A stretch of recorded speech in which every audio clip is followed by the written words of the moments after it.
Chapter 548. The quick-witted Podia had obviously noticed this. Her lips curled up slightly, and a cunning glint flashed in her eyes. She immediately chimed in, "That's right. Remember, throw away those idiotic thoughts of saving and helping others. We live in a cruel world. If you want to live on and live a better life, you must not be a good person. All right, since all of you have said so, there must be a reason for it. I will try to change myself and throw away some unnecessary sympathy. I hope it won't be too difficult."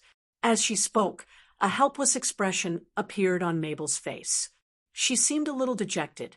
Perhaps the cruel reality had given her a huge impact, causing her dreams of becoming a hero to shatter. Or perhaps she was disappointed in human nature and could not understand why people could not coexist harmoniously. Of course, these were only the hot-bloodedness of young people. As she grew older, she would quickly understand the complexity and greed of human nature. At the same time, she would gradually understand the importance of self-protection. Seeing that Mabel's mood had sunk, Podia did not continue her sarcastic remarks. She waved the dagger in her hand and shouted at Andre, "Cut the crap! Our duel is not over yet. You took advantage of me with a shameless sneak attack just now. You won't be so lucky next time." Without a doubt, she was still brooding over the sudden attack just now. After all, a woman's desire for revenge was much stronger than a man's. It was not strange for her to want to get back at him. Looking at her eager eyes, Andre chuckled and raised his rapier. He asked, "Then what are you waiting for? Come on, I keep my mind alert at all times and places. Even if you took advantage of the time we were talking just now to attack, you wouldn't have succeeded. Besides, my swordsmanship is also known for its agility and speed. Unless you are twice as fast, it is impossible for you to win easily. Bastard, I want you to pay for your arrogant words. I'm going to be serious next." Podia was furious. She exerted force in her legs and charged forward like an arrow. Her footsteps were especially agile, especially the wide soles of the halflings. She actually changed the direction of her attack 3 times in a short span of 2 to 3 seconds.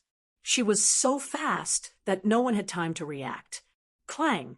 The sharp magic dagger collided with the tungsten steel rapier, making a crisp sound. Orange sparks flew in all directions, directly opening the curtains of the battle. It had to be said that as a thief who specialized in burglaries, the big-breasted Loli's frontal combat ability was indeed a little too strong. Her 2 arms were like the tongue of a venomous snake. She used the speed of the dagger to disrupt the rhythm of the opponent's defense, and at the same time threw out a fatal flying dagger.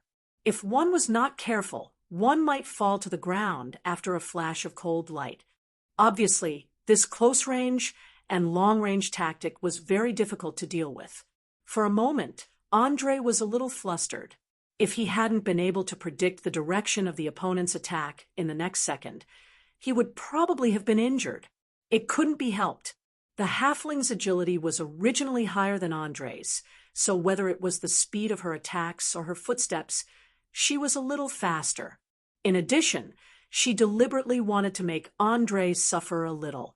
It was as if her whole body had been turned on, and in the end, even a faint afterimage appeared. However, Andre was also not to be trifled with. The rogue swordsman's natural advantage in one-on-one combat was fully utilized to the extreme. Although he looked a little tired, his defense was tight.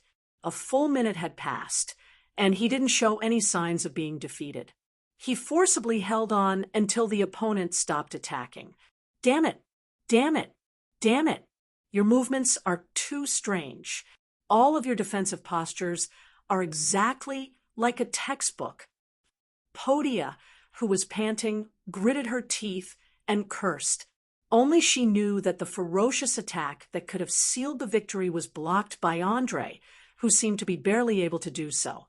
She also knew how difficult it was to maintain the basic movements without changing shape. Generally speaking, those who could do so were either complete idiots or geniuses. After all, there were only 3 elements in cold weapon combat: strength, speed, and skill. The first 2 relied on the body's natural talent, and it was very difficult to improve through training. The last one relied on the accumulation of long-term practice. The richer the combat experience, the better the skill. As everyone knew, when an action was practiced thousands of times, it would be memorized by the body and become a kind of instinct. The next time it encountered the same situation, the body would automatically react. This method was called muscle memory. Although muscle memory was easy to say, it was very difficult to actually do it. In the process of practice, the muscles would become tired. Fatigue meant that there was no guarantee that the movements would be exactly the same from beginning to end. After a long time, it was inevitable that there would be some distortions, and these distorted movements would slowly become a part of muscle memory. In addition, as the number of battles increased, everyone would adjust according to their own feelings. Therefore, many of the standard movements recorded in books would basically look wrong after a few years. However, they had forgotten that the basic reason why standard movements were called standard was that they had been tempered by countless masters. They were recognized as the most labor-saving and fastest moves. Although changing without sufficient experience could temporarily improve one's combat level, it would leave behind a huge hidden danger. It could be a fatal flaw in one's defense, or it could be an inability to control one's strength. One day in the future, one would taste the bitter consequences. The reason why Andre could defend against Podia's attack, other than the fact that the rogue swordsman was good at reading and predicting the opponent's movements, was that his skills were all from the textbooks. There was not a trace of distortion, so naturally his reaction was a little faster. How do you feel?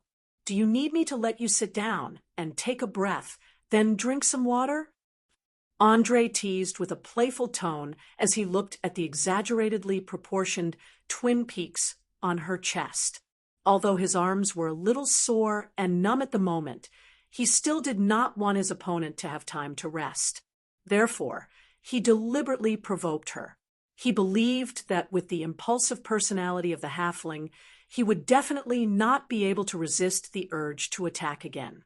But unfortunately, he miscalculated this time. The halfling had very sharp intuition. He did not rush forward as expected. Instead, he adjusted his state of mind while cautiously observing and calming his chaotic breathing. For a thief, the rhythm of a battle was the most important part. Once they fell into the enemy's control, it would not take long for them to be completely defeated. After all, they were not warriors, and most of the weapons they used were short weapons like daggers and short swords. Therefore, they absolutely could not give up the initiative. Chapter 549. Bullsh**T. I'm not fighting anymore. I hate turtle shell-like defense, like yours the most. Tell me, how did you manage to maintain your basic movements without changing shape? Bosha hesitated for a few minutes before finally seeing through Andre's scheme. She sheathed her weapon and acted shamelessly. She was very clear that she had used up too much of her physical strength when sparring with Mabel, in addition to the fierce attack just now. If she continued, it was very likely that she would fail miserably. Therefore, she wisely chose to stop. Of course, more importantly, she was completely unable to determine Andre's true combat level. Therefore, she appeared to be somewhat fearful. Moreover, this was only a spar. There were many sinister moves, such as kicking the lower body, sprinkling dirt on the eyes, and so on. She simply could not use them freely. In a situation where she did not have a 100% chance of winning, she did not want to fall into an endless, protracted battle to prevent accidentally exposing her life-saving trump card. Seeing that the halfling had put away her weapon, Andre could only smile and shrug his shoulders as he replied, "Well, since you don't want to continue fighting, Then let's stop here for today. We'll continue when you're in the mood. You must know that I was very interested in your smooth attack just now. It felt as if you were dancing on the tip of a knife. Can you tell me about this combination of long-range and close-range tactics? Did you create it yourself, or did you learn it from someone? To be honest, he did not expect that throwing knives at close range could actually cause such a huge threat. As the two of them were very close, not only did it increase the concealment of a sudden attack, but it was also very difficult to dodge. Even if he could barely block it, he would not be able to cope with the subsequent close combat. Obviously, this was a complete set of combat system that had been used for a long time and improved many times.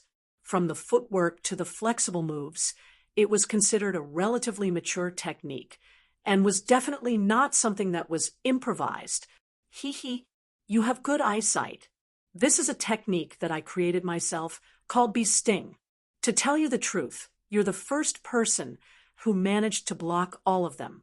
At the same time, you're also the first person I've seen who's still alive. Previously, those fellows either died from flying daggers through their throats or had their vitals pierced by short swords or daggers, Portia explained proudly. However, she did have the right to be proud of herself. After all, only geniuses or masters could create a complete set of fighting techniques based on one's own characteristics. Ordinary people could barely learn one or two footwork techniques and integrate them into fierce battles, which was already very impressive.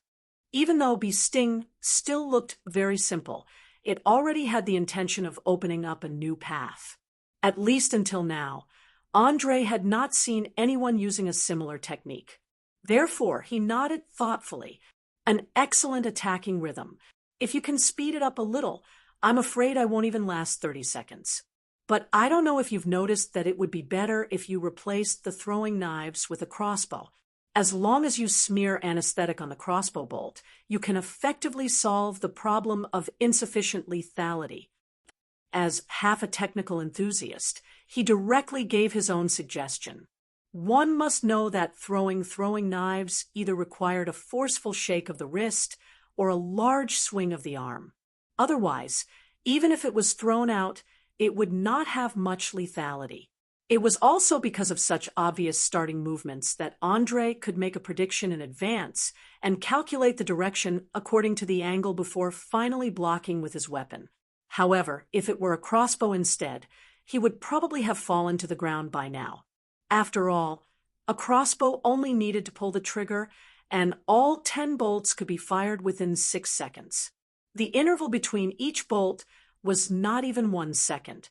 The speed was so fast that 99% of people would not be able to dodge in time. Once hit, they would immediately be eroded by the anesthetic and become a lamb waiting to be slaughtered.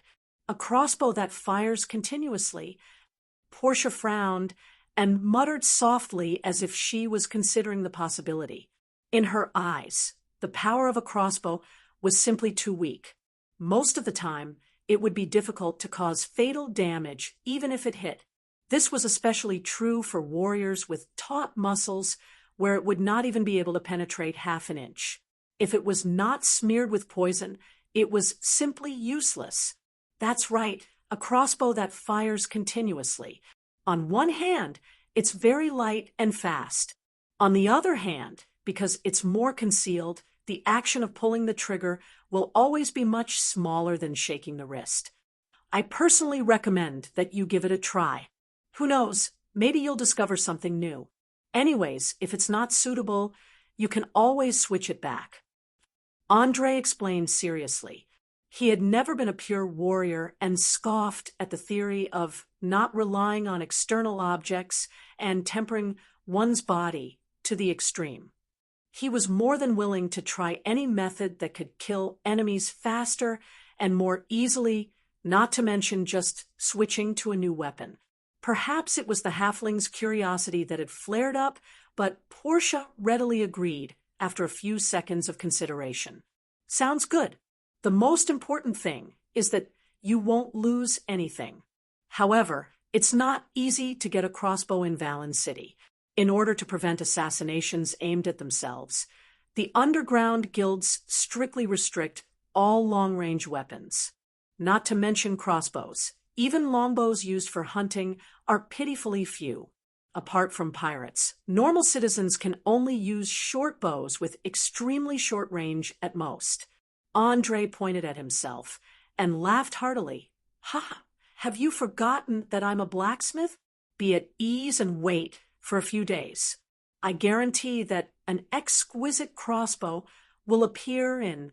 He hadn't finished speaking when he suddenly saw Fiona hurriedly running over from the stairs.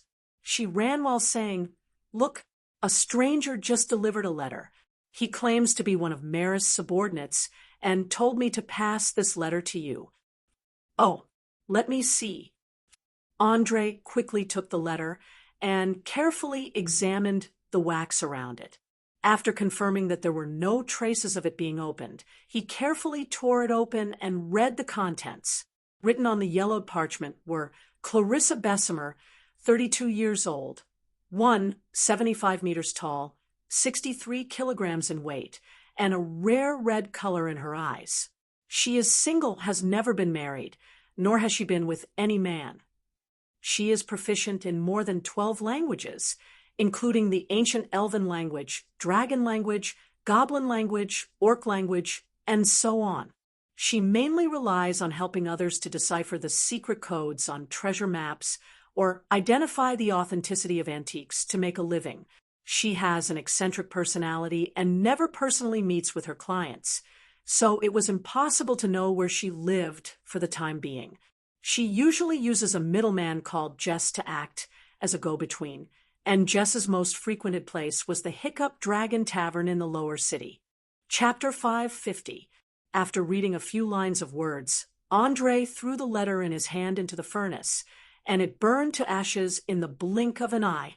Looking at the scene of sparks dancing in the air, the corners of his mouth curled up slightly as he muttered to himself, "I've finally found the codebreaker expert. It's time to unveil the mysterious veil of the notebook. I hope it won't be too disappointing. Hannes Richard Tenner's swordsmanship. Just thinking about it makes me excited." Ever since he had obtained the booklet filled with crappy poems, he had been trying to find a connection between the two. Unfortunately, decoding code wasn't something that anyone could do. It required a smart brain, patience, and meticulousness. Otherwise, it would only take a few days for one to go crazy. Without a doubt, even though Andre had an intelligence of 22, he seriously lacked the patience to do boring work. After researching for a few hours without finding a single clue, he simply gave up and waited for the professionals to deal with it. Now that he had finally received news of the codebreaker expert, he was very happy. If the information given by Kent the Seawolf was correct, then it meant that the notebook recorded the unique technique of a wandering swordsman, deceit. As long as he could master it, he would be able to greatly increase his ability to protect himself. Thinking of this, he subconsciously touched the notebook that he had always kept close to him. He said to the curious halfling, "Get ready. Come with me after dark." Go out. What kind of news did that sinister and cunning woman send that we need to go out at night? You know, it hasn't been very peaceful these past few days, especially with drunk pirates everywhere. I heard that they were the ones who set the fire last night, almost turning the lower city into a living hell. Regarding Maris, who was known as the Enchantress of Enchantment, Portia was obviously full of vigilance and caution. She even seemed to have an inexplicable sense of hostility towards her. Every time she was mentioned, she would habitually mock her. However, Andre was already used to it. He just pretended to be mysterious and blinked his eyes as he replied, "Don't ask so many questions. Just follow me. I guarantee that there will be a big surprise at the end." Surprise? I think it's more likely to be frightened. Portia rolled her eyes and muttered in a low voice.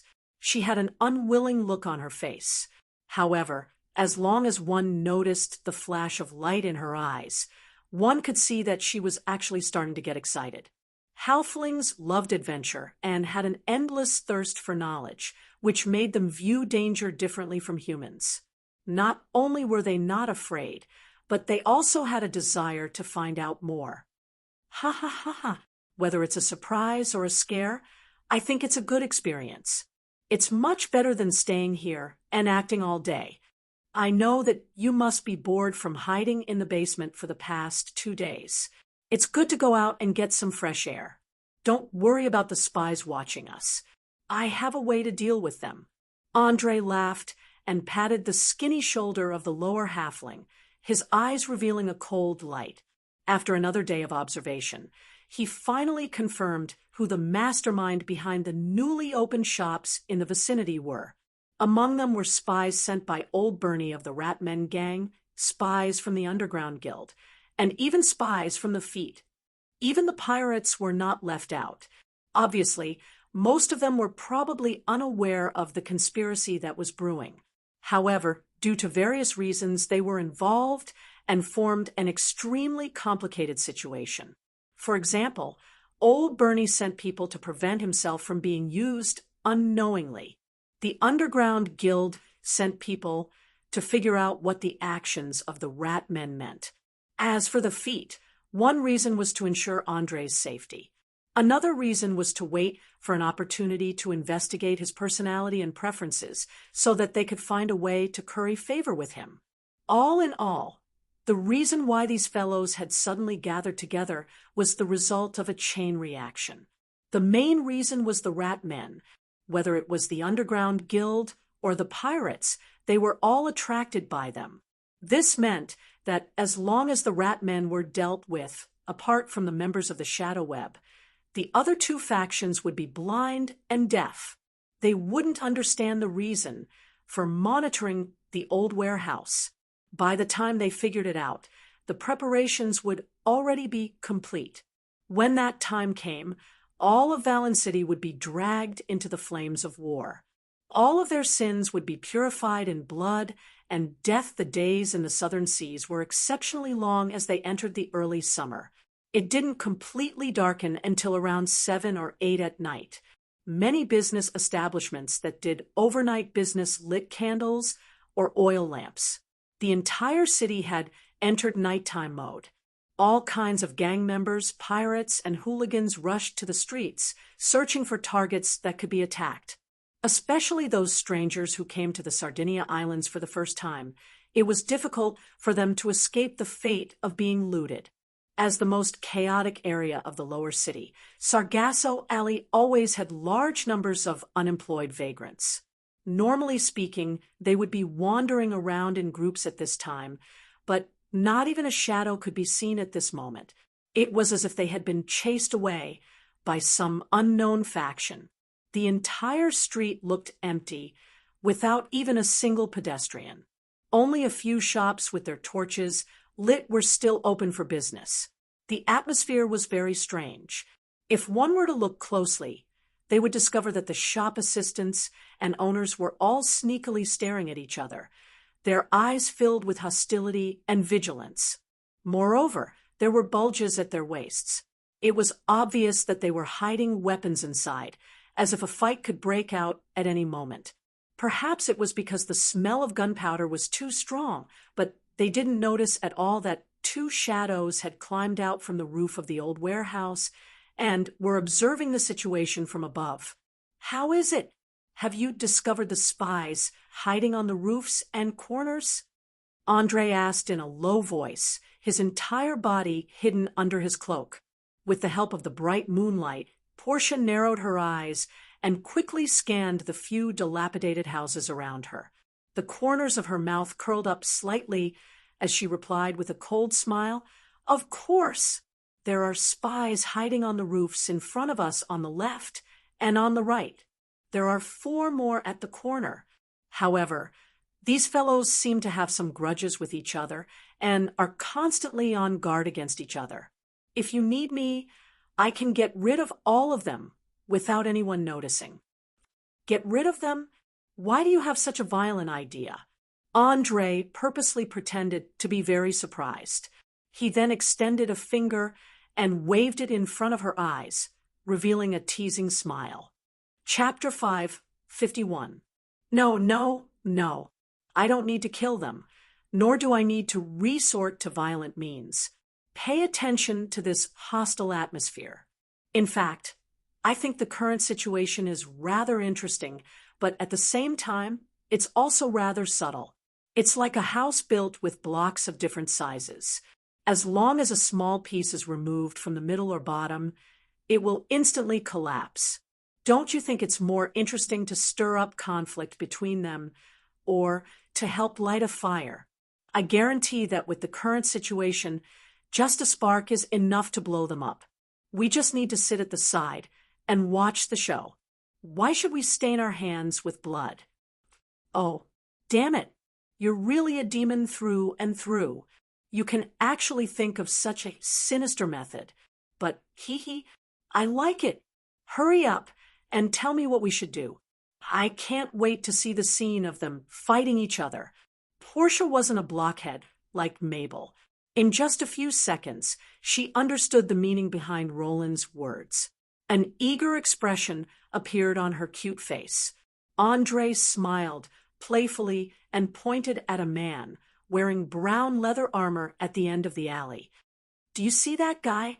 Go behind him and stab his thigh with a throwing knife. Then you can come back. All that's left is to wait for a chaotic battle between multiple parties. Portia carefully sized up the target for a few minutes and asked curiously, "Why did you choose him? You must know that there are as many as 7 people around us that we can attack.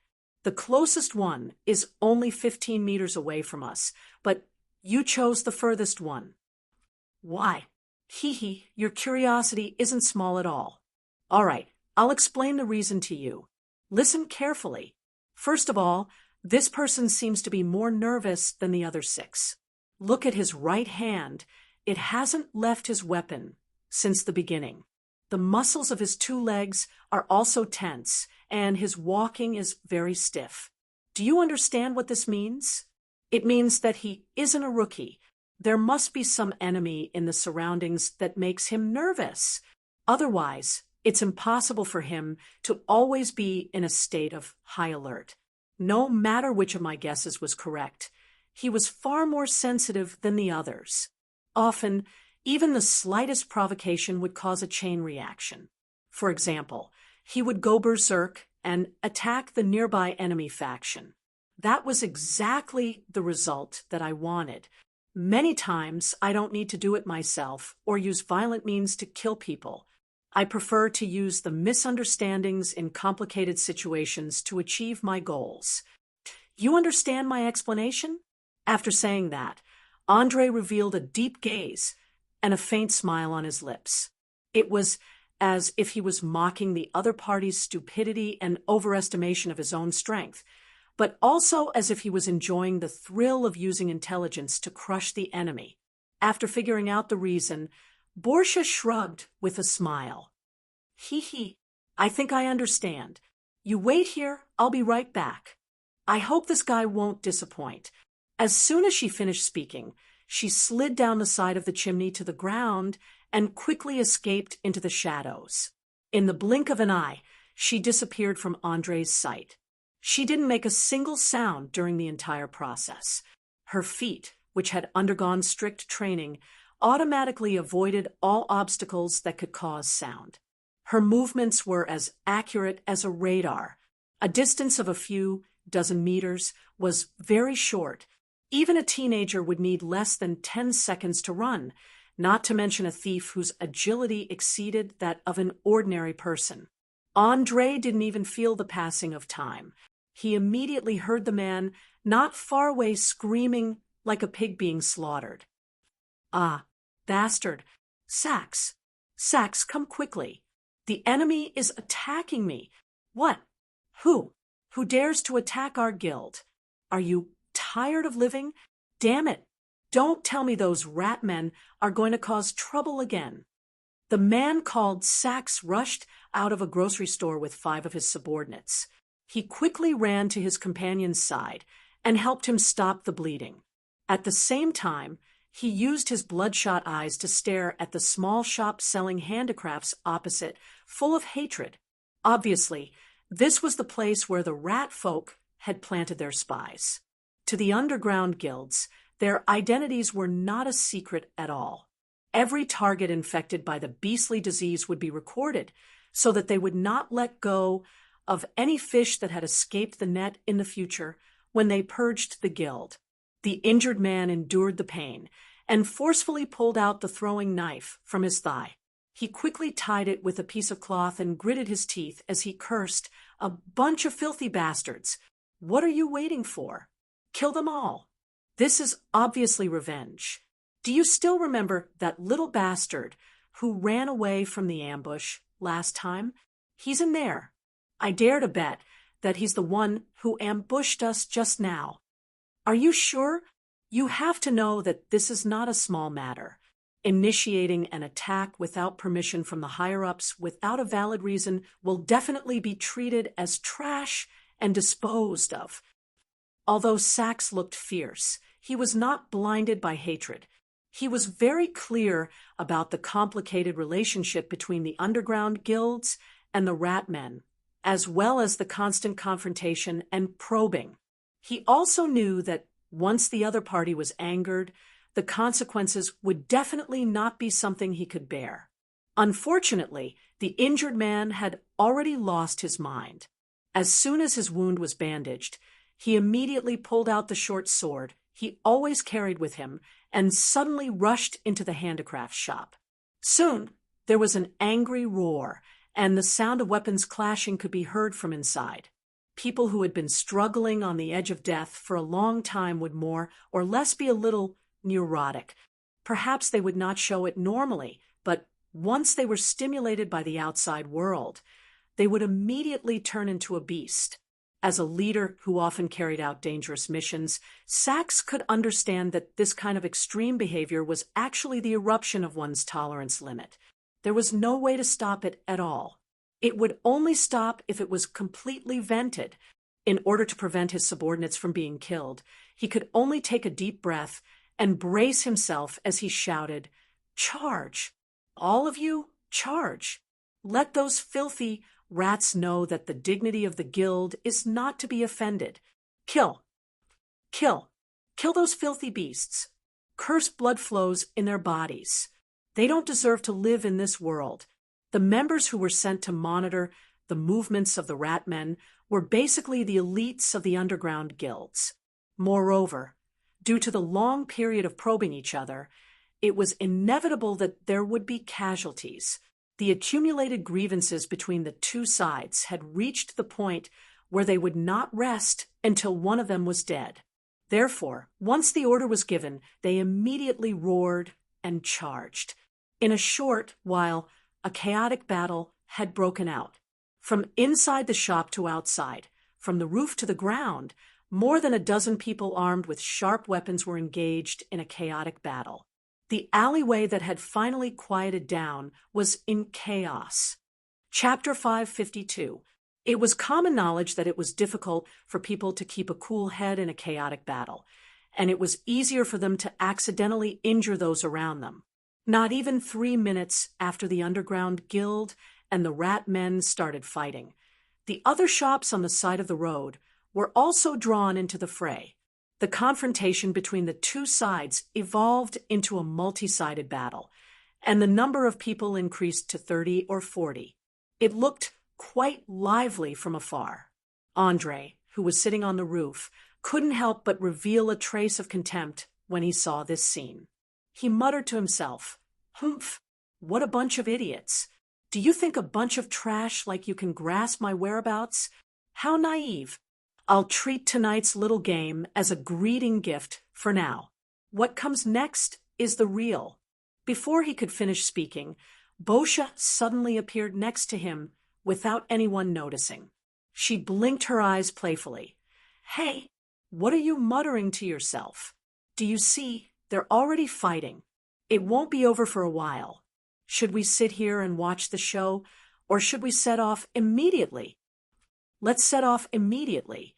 A performance of this level is too low level to attract my interest. Business is more important. You're in charge of leading the way. Our destination is the Burping Dragon Bar. Tonight's adventure will begin there." With that, Andre pulled his hood tighter and extended his arms in an inviting gesture. He believed that with the large-breasted Loli's familiarity with Valen City, finding this bar would be as easy as flipping her hand. No problem. The Burping Dragon Bar is directly to the east, near the Free Market. It's a favorite place for smugglers. Although it's always been known as a concentration camp for swindlers, it still occasionally produces some good stuff. Boscia gave a simple explanation of their destination, and then turned to jump onto the roof of another building. Due to the chaotic battle below, the spies on the roof had all gone down to help. They didn't notice that the people they were monitoring had already swaggered past everyone's heads. They even looked at them with contempt, as if they were looking at a group of monkeys fighting over food in the zoo. Some people said that deception was a very clever intellectual game, and it was also a test of one's temperament. It was full of all kinds of temptations from the beginning to the end. If one was not careful, one would fall into the trap of others. It could be said that deception made use of the weakness of human nature to the greatest extent. If it was a target with no desires, then deception would not have any effect. As one of the most famous and successful swindlers in the Hiccup Dragon Tavern, Jace was currently sitting at the table closest to the kitchen on the first floor. He was sipping cheap ale, one mouthful after another. At the same time, he used his slightly drooping eyes to scan every guest, looking for a target to make a move on tonight. Even though he already had a job as a middleman with a decent income, there was no way he could earn as much as scamming people. Most importantly, being a scammer was a lifelong career. Once he chose to be a scammer, he would never be able to return to being an ordinary person again. This was because swindlers often enjoyed the process of deception. The various thrilling thrills were like being addicted to drugs, making one unable to stop even if they wanted to. It was obvious that Jace was such an addicted swindler. It was just that he was so famous that most of the smugglers who had come to Valen City knew of such a powerful swindler. Unless it was a completely new face, others would immediately turn and leave when they heard his name. Of course, there would occasionally be those who overestimated themselves and wanted to challenge his position in the industry, but they would usually be seen through within a few minutes. They would then cover their faces and leave alone with their tails between their legs, not daring to appear near the Hiccup Dragon Tavern again. Damn it, I haven't seen a stranger for a week.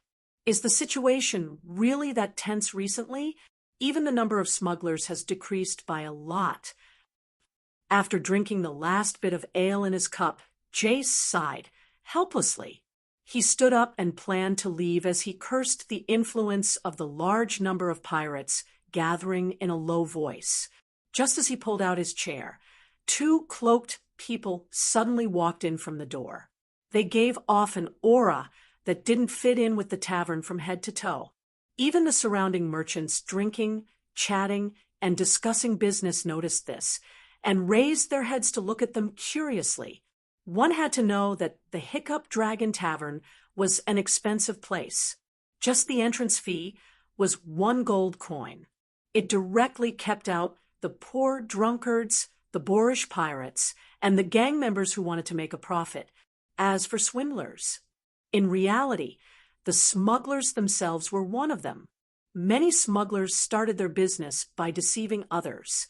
Thus, as long as you were skilled in deception, not only would you not be ostracized, but you would also receive respect and praise. With his many years of experience, even if Jace couldn't see their faces clearly, he could easily tell that the two people who had just walked in were definitely here for the first time. Otherwise, they wouldn't have been standing there for so long without finding a seat. After discovering this, a smile that only appeared when he found his prey flashed across the corner of his mouth.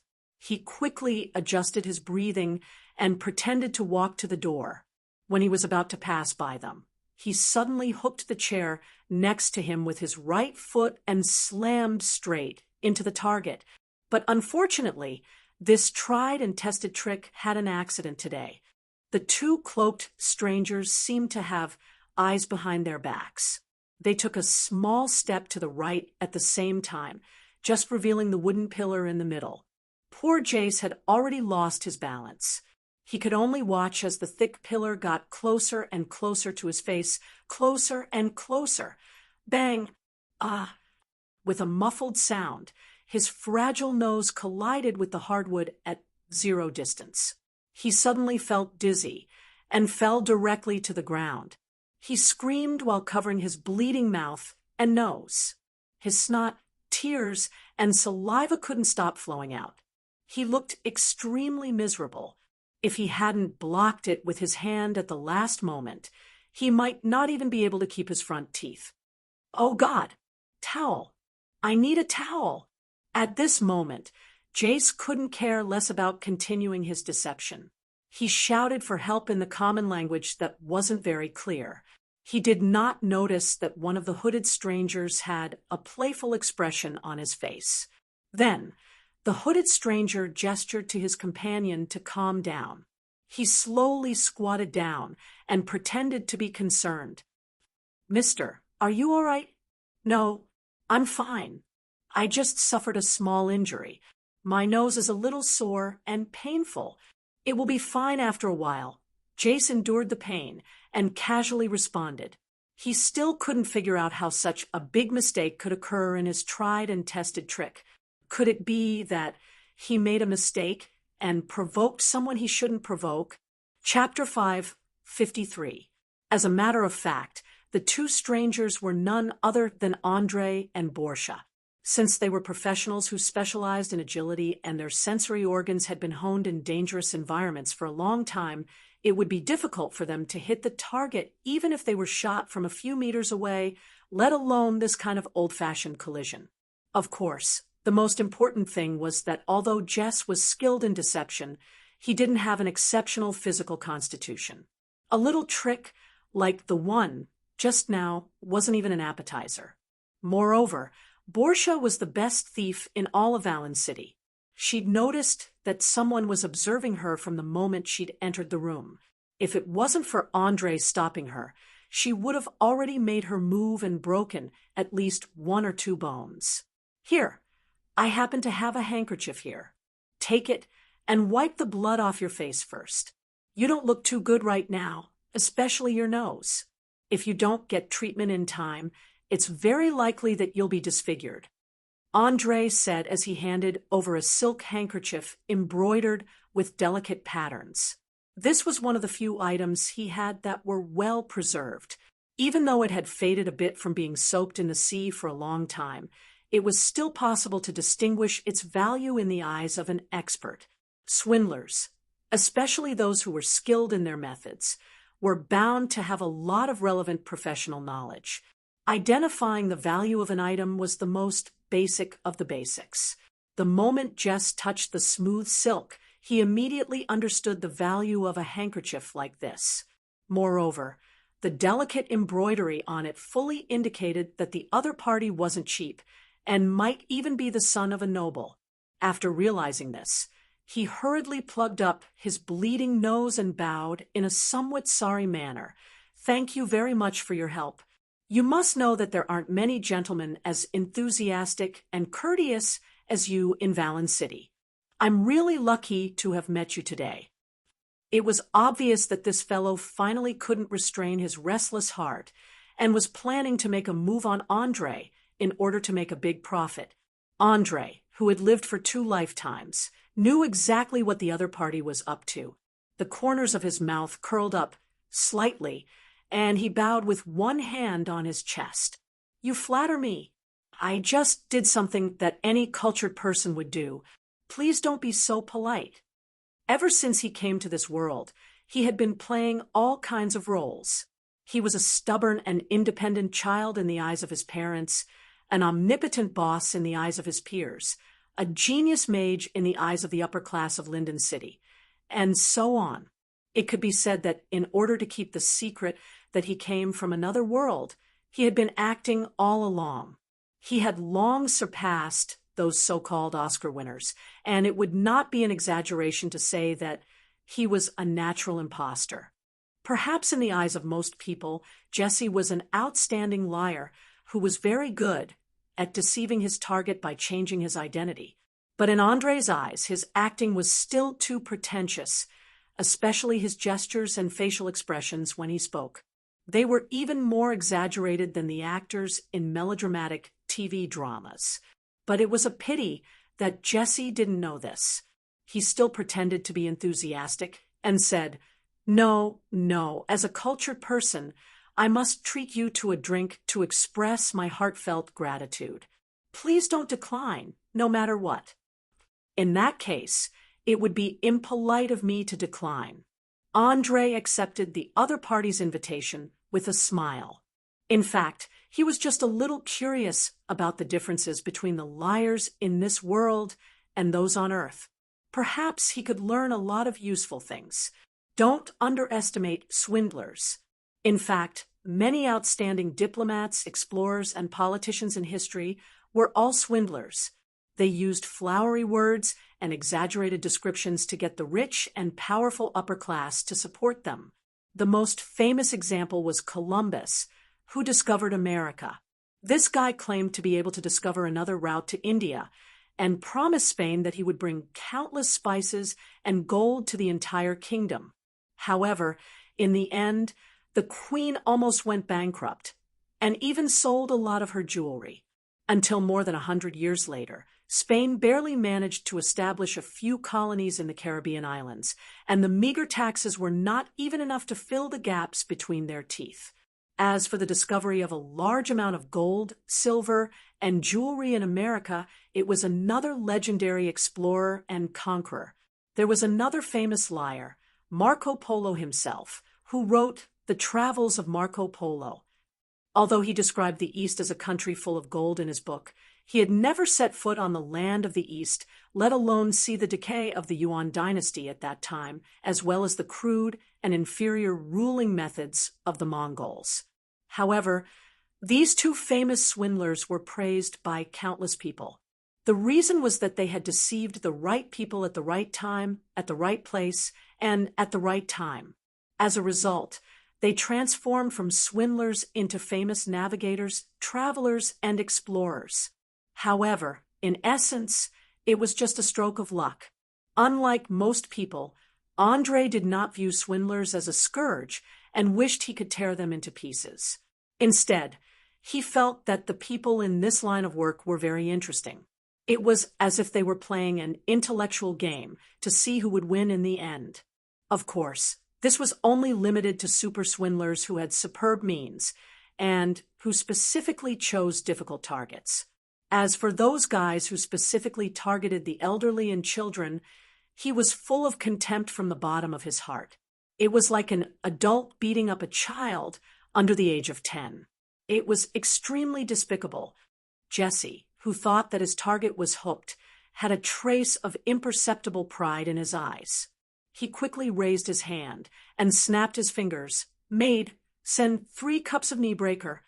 Put it on my tab." Soon, a young girl with a pair of proud peaks came forward with 3 cups of pale yellow drinks. She first threw a coquettish glance at the handsome Andre, then teased him in a teasing tone. "Wow, it seems like you're going to be rich soon. You're actually willing to treat people to such expensive drinks. Also, young man, my name is Jariya. It's nice to meet you. If you're not in a hurry, wait for me to get off work after midnight. We can find a place to talk about our ideals then." "Damn it. Go away, you lewd little bitch. It's none of your business who I treat to drinks." Jesse waved his arm roughly, wanting to chase the maid away as soon as possible. He could hear that there were many hints in her words just now. If he did not handle it well, his plan for tonight would be ruined. Andre glanced at the nervous Jesse with a playful look. He smiled and shook the maid's hand, saying, "It's nice to meet you too, beautiful lady." At the same time, I'm very grateful for your kind invitation. However, there are still at least 3 hours before midnight. I'm afraid I can't wait until then, so I can only say sorry. It's really regrettable to miss such a beautiful date. Chapter 554. Is that so? That's such a pity, the girl who called herself Jeria said with a double meaning. She then stared at Andre with a pitiful look. After a full minute, she realized that he had no intention of changing his mind, so she turned around and left. Without a doubt, she had a good impression of Andre. Every word she said hinted that Jays was up to no good. However, Andre pretended not to understand and rejected the girl's good intentions. He intended to use his own method to resolve this matter. Jays secretly heaved a sigh of relief as he watched the waitress leave reluctantly. He immediately pretended to be helpless and explained, "I'm sorry to have let you see my rude side. However, you may not know that the waitress just now is a well-known slut in this area. She even mingles with many hooligans. Once you're entangled with her, it won't be easy to get away." Oh, is that so? Perhaps her private life is indeed a little unrestrained, but I think it's best to end this topic here. After all, it's not a gentleman's behavior to talk about a lady's reputation behind her back. Furthermore, everyone has the right to choose their own life. Perhaps behavior that may seem absurd to us is the embodiment of some kind of freedom in the eyes of others. At this point, Andre's eyes revealed a meaningful glint. At the same time, he quietly scanned the customers who were drinking around him. He realized that since he sat down, these fellows had been looking at him with gloating eyes. Moreover, no one paid the bill and left for a long time. It was as though they were waiting for something interesting to happen. The atmosphere was rather strange. There was no doubt that all the regulars of the Hiccup Tavern knew the famous swindler, Jays. They knew that he had found another prey, so they planned to sit by the side and watch how two strangers would be duped into paying the last copper coins they had. It had to be said that there were no so-called good people in this tavern filled with smugglers and swindlers. They didn't care if someone was duped or if the duped person would choose to commit suicide after being penniless. The only thing they cared about was how to satisfy their evil interests and greedy appetites. Ha ha ha ha. That's right. I was too stubborn. I forgot that as a cultured person, I should learn to be tolerant and considerate. Thank you for teaching me this lesson. Please allow me to toast you. Jesse laughed and picked up the wine glass. Imitating the way the nobles toasted, he stood up and drank the wine in one gulp. His embarrassment a few minutes ago couldn't be seen at all. He gave people an indescribable affinity. The corners of Andre's mouth curled up slightly. He stood up and took a sip of the sweet cider. He resisted the urge to spit it out and pretended to be a young man's vanity. He said politely, "No, you're flattering me.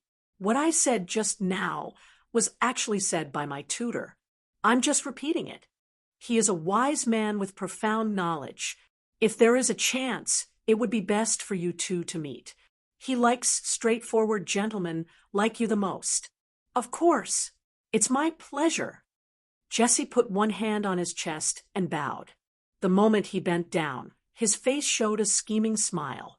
As a veteran swindler, he knew very well that if he wanted to cheat a person of their money, he must first break the barrier and win the other party's trust.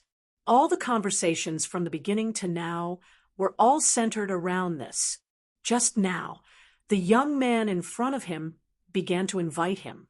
This also meant that the initial trust relationship had finally been established, and he could enter the next stage. In order to elevate his position in Andre's mind, Jesse talked about the strange stories of the various cities in the South for the next dozens of minutes.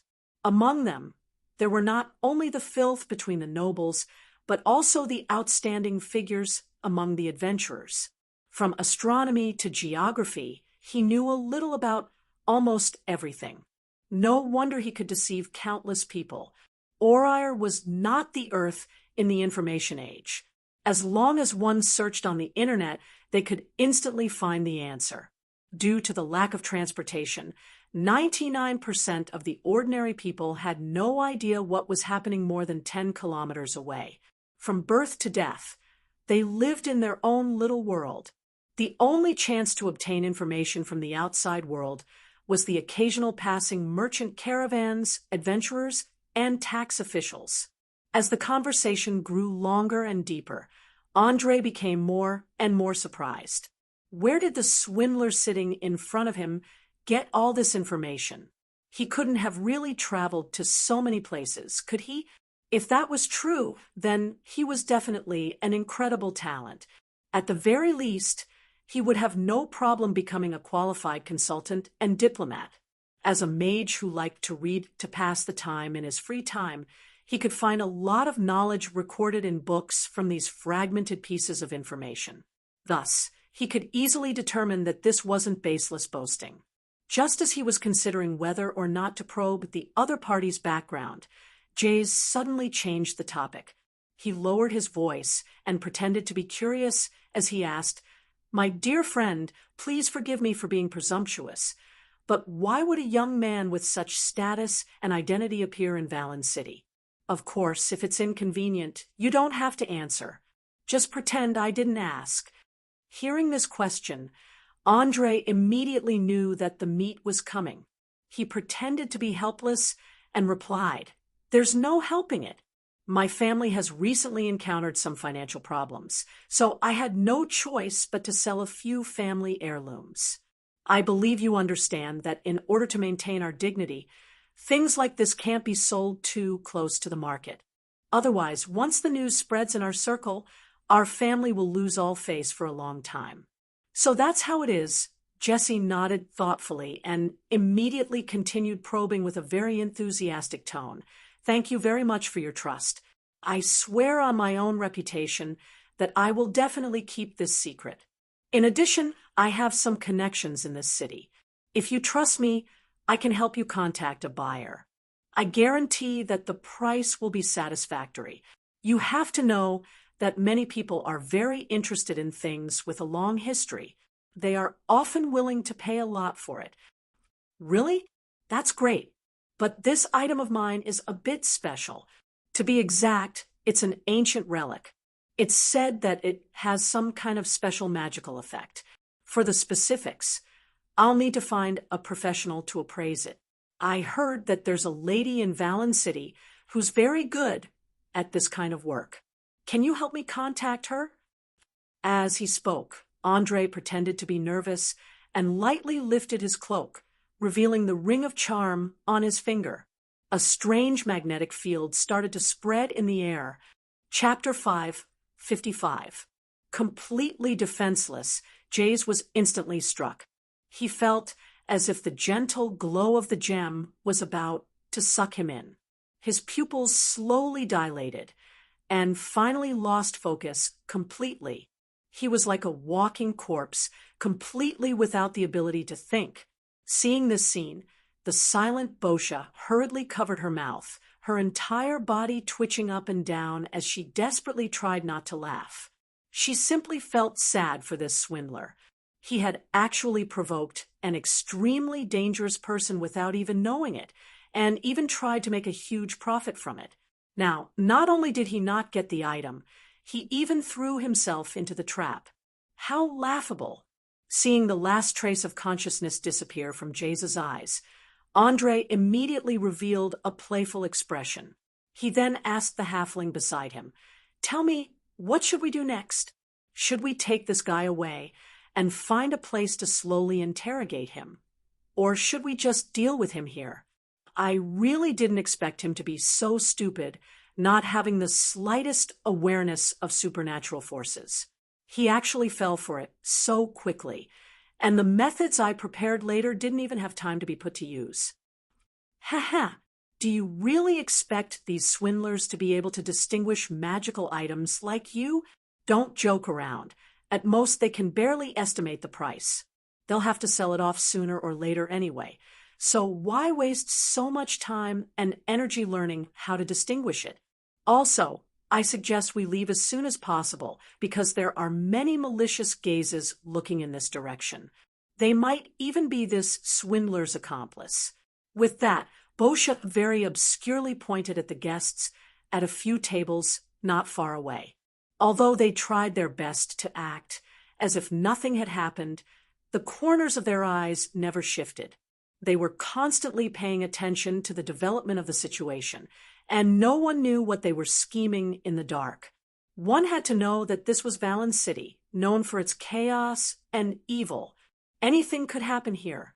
Merchants who were refined and courteous 1 second could draw their weapons and fight to the death with their enemies in the next. Their combat skills were not much worse than professional warriors, and some of them were even warriors of high ranks. Otherwise, how could they survive in the fierce and vicious competition and continue to develop and grow? After all, smugglers needed more protection than most merchants. Whether it was the armies of the various cities or the bandits cruising on the sea, they should be their natural enemies to some extent. The slightest carelessness would cause them to lose everything. In the worst case, they might even lose their lives. As one of the nobles of Linton City, Andre knew very well what kind of people the merchants who dared to do business with the pirates were. To put it nicely, they were brave adventurers. To put it bluntly, they were a group of greedy vultures. This was because the way they acted was similar to the birds that specialized in devouring rotting corpses.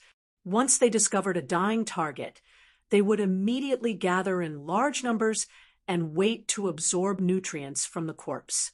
Obviously, those smugglers with ulterior motives believed that the two young rookies were no match for the famous Jays, and it wouldn't take long for them to be cheated. So, they were waiting to buy the cheated items at a low price. Some of them noticed the aristocratic temperament that Andre showed and planned to kidnap him to see if they could exchange him for some ransom. Silently feeling the increasing malice in the tavern, Andre didn't show the slightest bit of worry. Instead, he laughed heartily. "Ha ha ha ha ha. This is so interesting. I like the atmosphere here. It's a mixture of depression and tension.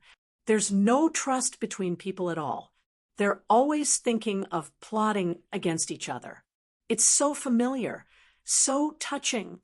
To a certain extent, the smugglers in the Hiccup Dragon Tavern were basically the same as the working environment in his previous life. On one hand, there was competition everywhere. Not only did they have to guard against attacks from their opponents, they also had to be careful of their backs at all times.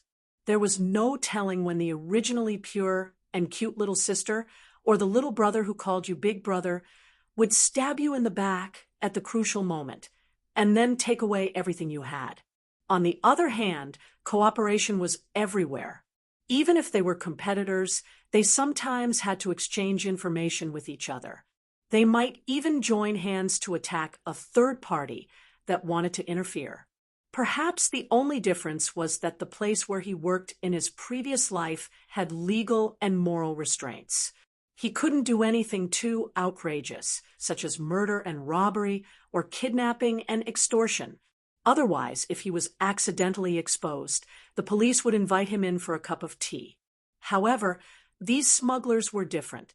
They were originally a group of anarchists who viewed law and order as rubbish for the sake of huge profits. As long as they could make a lot of money, they wouldn't mind doing a little part-time work. Many smugglers would transform into pirates during the voyage, looting ships that were weaker than themselves. They might even kill everyone on the ship in order to keep it a secret. They vividly reflected the selfishness and cruelty of human nature. Seeing a trace of excitement flash in Andre's eyes, Portia immediately looked around vigilantly. Then she gritted her teeth and reminded, "Damn it, be serious. Have you forgotten that I'm a thief with a huge bounty on my head? If I'm recognized, I'll be in big trouble.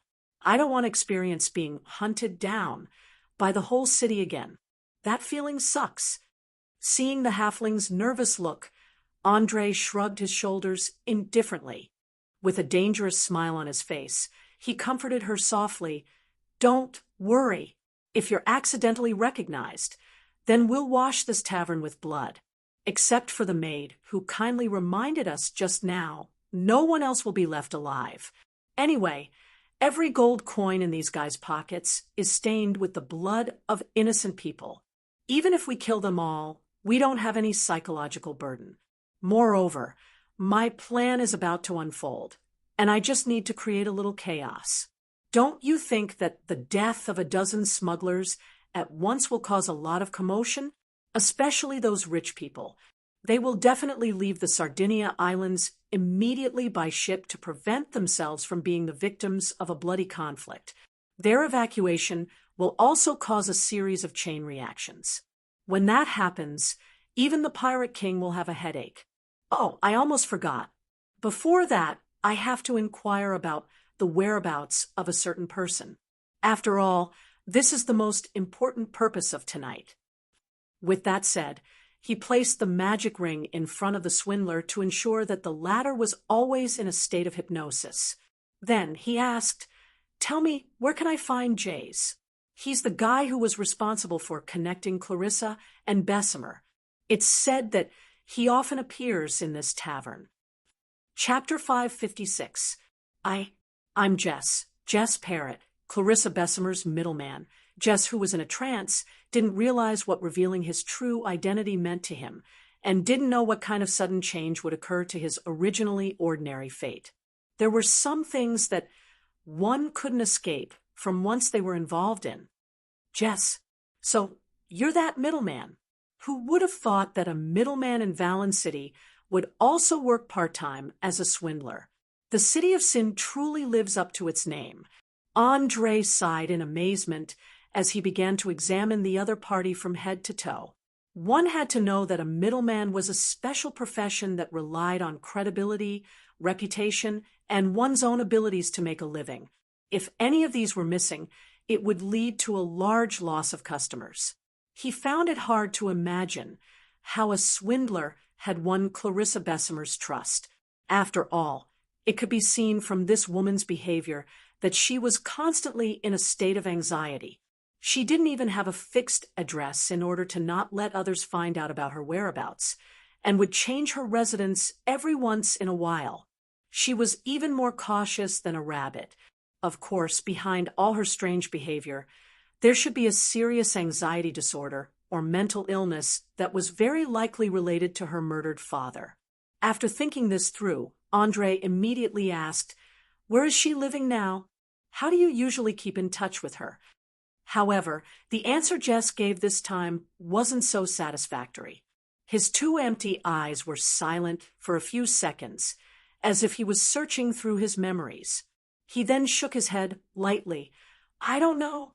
I also don't know where Clarissa is hiding. She's a very cautious woman. When we meet, she always wraps herself up tightly with a headscarf and veil. Apart from her eyes and hair, nothing else can be seen. As for how we contact each other, we contact each other through the bulletin board next to the free market. If I have a client, I'll leave a message on it. Usually, she'll send a 7 or 8-year-old child to deliver the time and address of the meeting in about 3 hours. When I arrive with the client, she'll already be waiting there." Bulletin board. Andre's eyes widened, revealing an unconcealable shock. He simply couldn't believe that such a cautious woman would actually think of using public facilities to contact each other. It was too illogical, but the effect was simply perfect.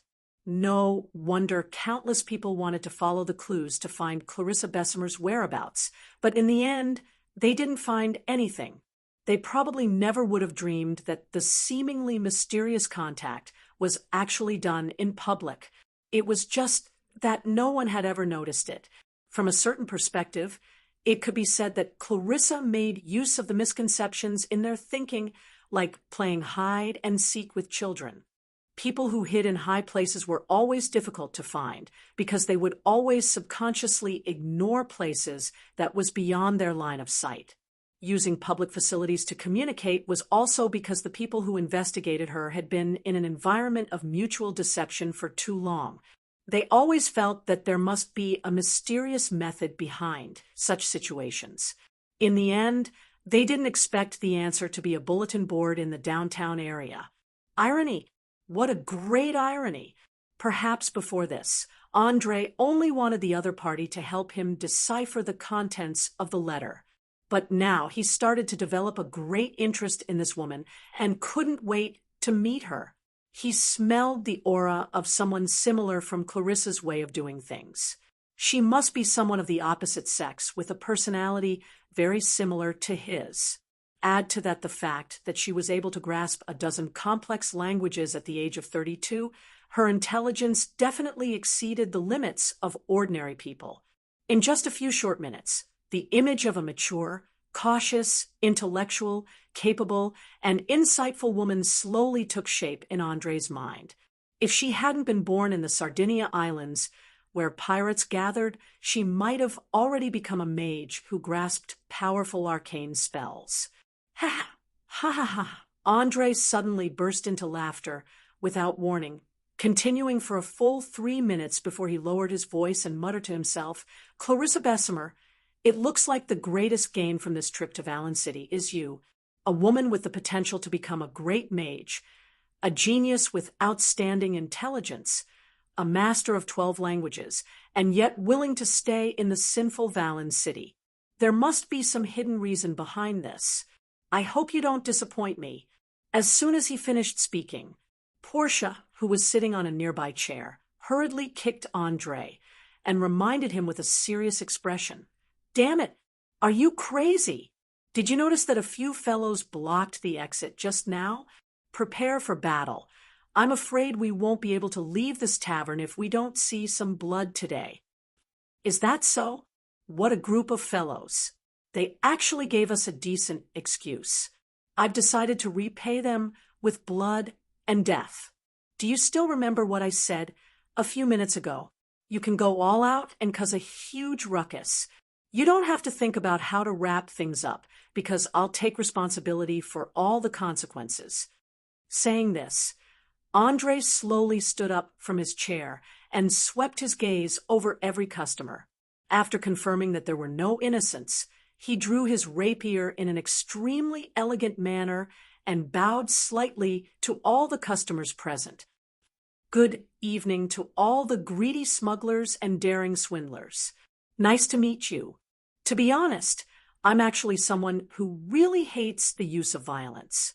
Normally, I wouldn't choose to use violence if I could solve a problem with money and talk. But unfortunately, there will always be more idiots than smart people in this world. They don't know that if they want to live longer, they have to stay away from people several times stronger than them. They also shouldn't have any crooked thoughts, or the god of death could descend from the sky at any time. I'll give you a chance now, a chance to live. Get out of the door within the count of 10. Listen carefully. It's get out, not crawl, not kneel, and definitely not walk. If you do as I say, then I'll forget about those unfriendly actions just now. If you don't." Before he could finish speaking, a slightly plump middle-aged man wearing inlaid leather armor stood up and retorted with a cold smile, "What can you do if you don't do it? Arrogant brat. You don't seem to understand the situation at hand. This isn't your father's territory, and we're not serfs who are scared out of their wits when they see nobles. Put away your deliberately mystifying tricks. There's no place for a brat like you to speak in Valen City." Chapter 5, 57. Still wet behind the ears? Huh, sounds interesting. You have to know that it has been a long time since anyone dared to use such words to describe me. Since you don't intend to accept my good intentions, then let us use the simplest and most direct method to solve the problem. Don't worry. The whole process will be very, very quick. You won't even feel any pain, because I still have some important matters to attend to. I don't have time to delay for too long. Andre's lips curved into a beautiful arc as he spoke, as if he was mocking and pitying her. He wasn't the slightest bit angry because of her insults. A person with a strong mind like him had long passed the age where he would be enraged by a little verbal provocation. He wouldn't be affected by negative emotions such as jealousy and hatred. After all, jealousy would only make a person more narrow-minded, and pure hatred wouldn't be able to bring any harm to the enemy. Everything was, as a certain philosopher had said, no matter how powerful the words and thoughts were, they couldn't be more threatening than actual actions. If it was expressed in simpler terms, it would be to not make a fuss if you could make a move. Insulting your enemy 10,000 times wouldn't be as effective as beating him up. Podia obviously discovered Andre's plan. The corners of her eyes, hidden under her hood, twitched slightly. She muttered to herself in a voice that only she could hear, "Oh, my God, if this guy really wants to kill everyone in this tavern, he's a complete madman, and a madman with a smart and rational mind. I really want to know if there's anything in this world that he doesn't dare to do." The smugglers of the Sardinia Islands weren't traveling merchants that anyone could bully. Not only did they have a considerable number of mercenaries, but they also had close ties with many criminal organizations. The big-breasted lowly did not dare to imagine what would happen the next morning if they killed all the smugglers in front of them today.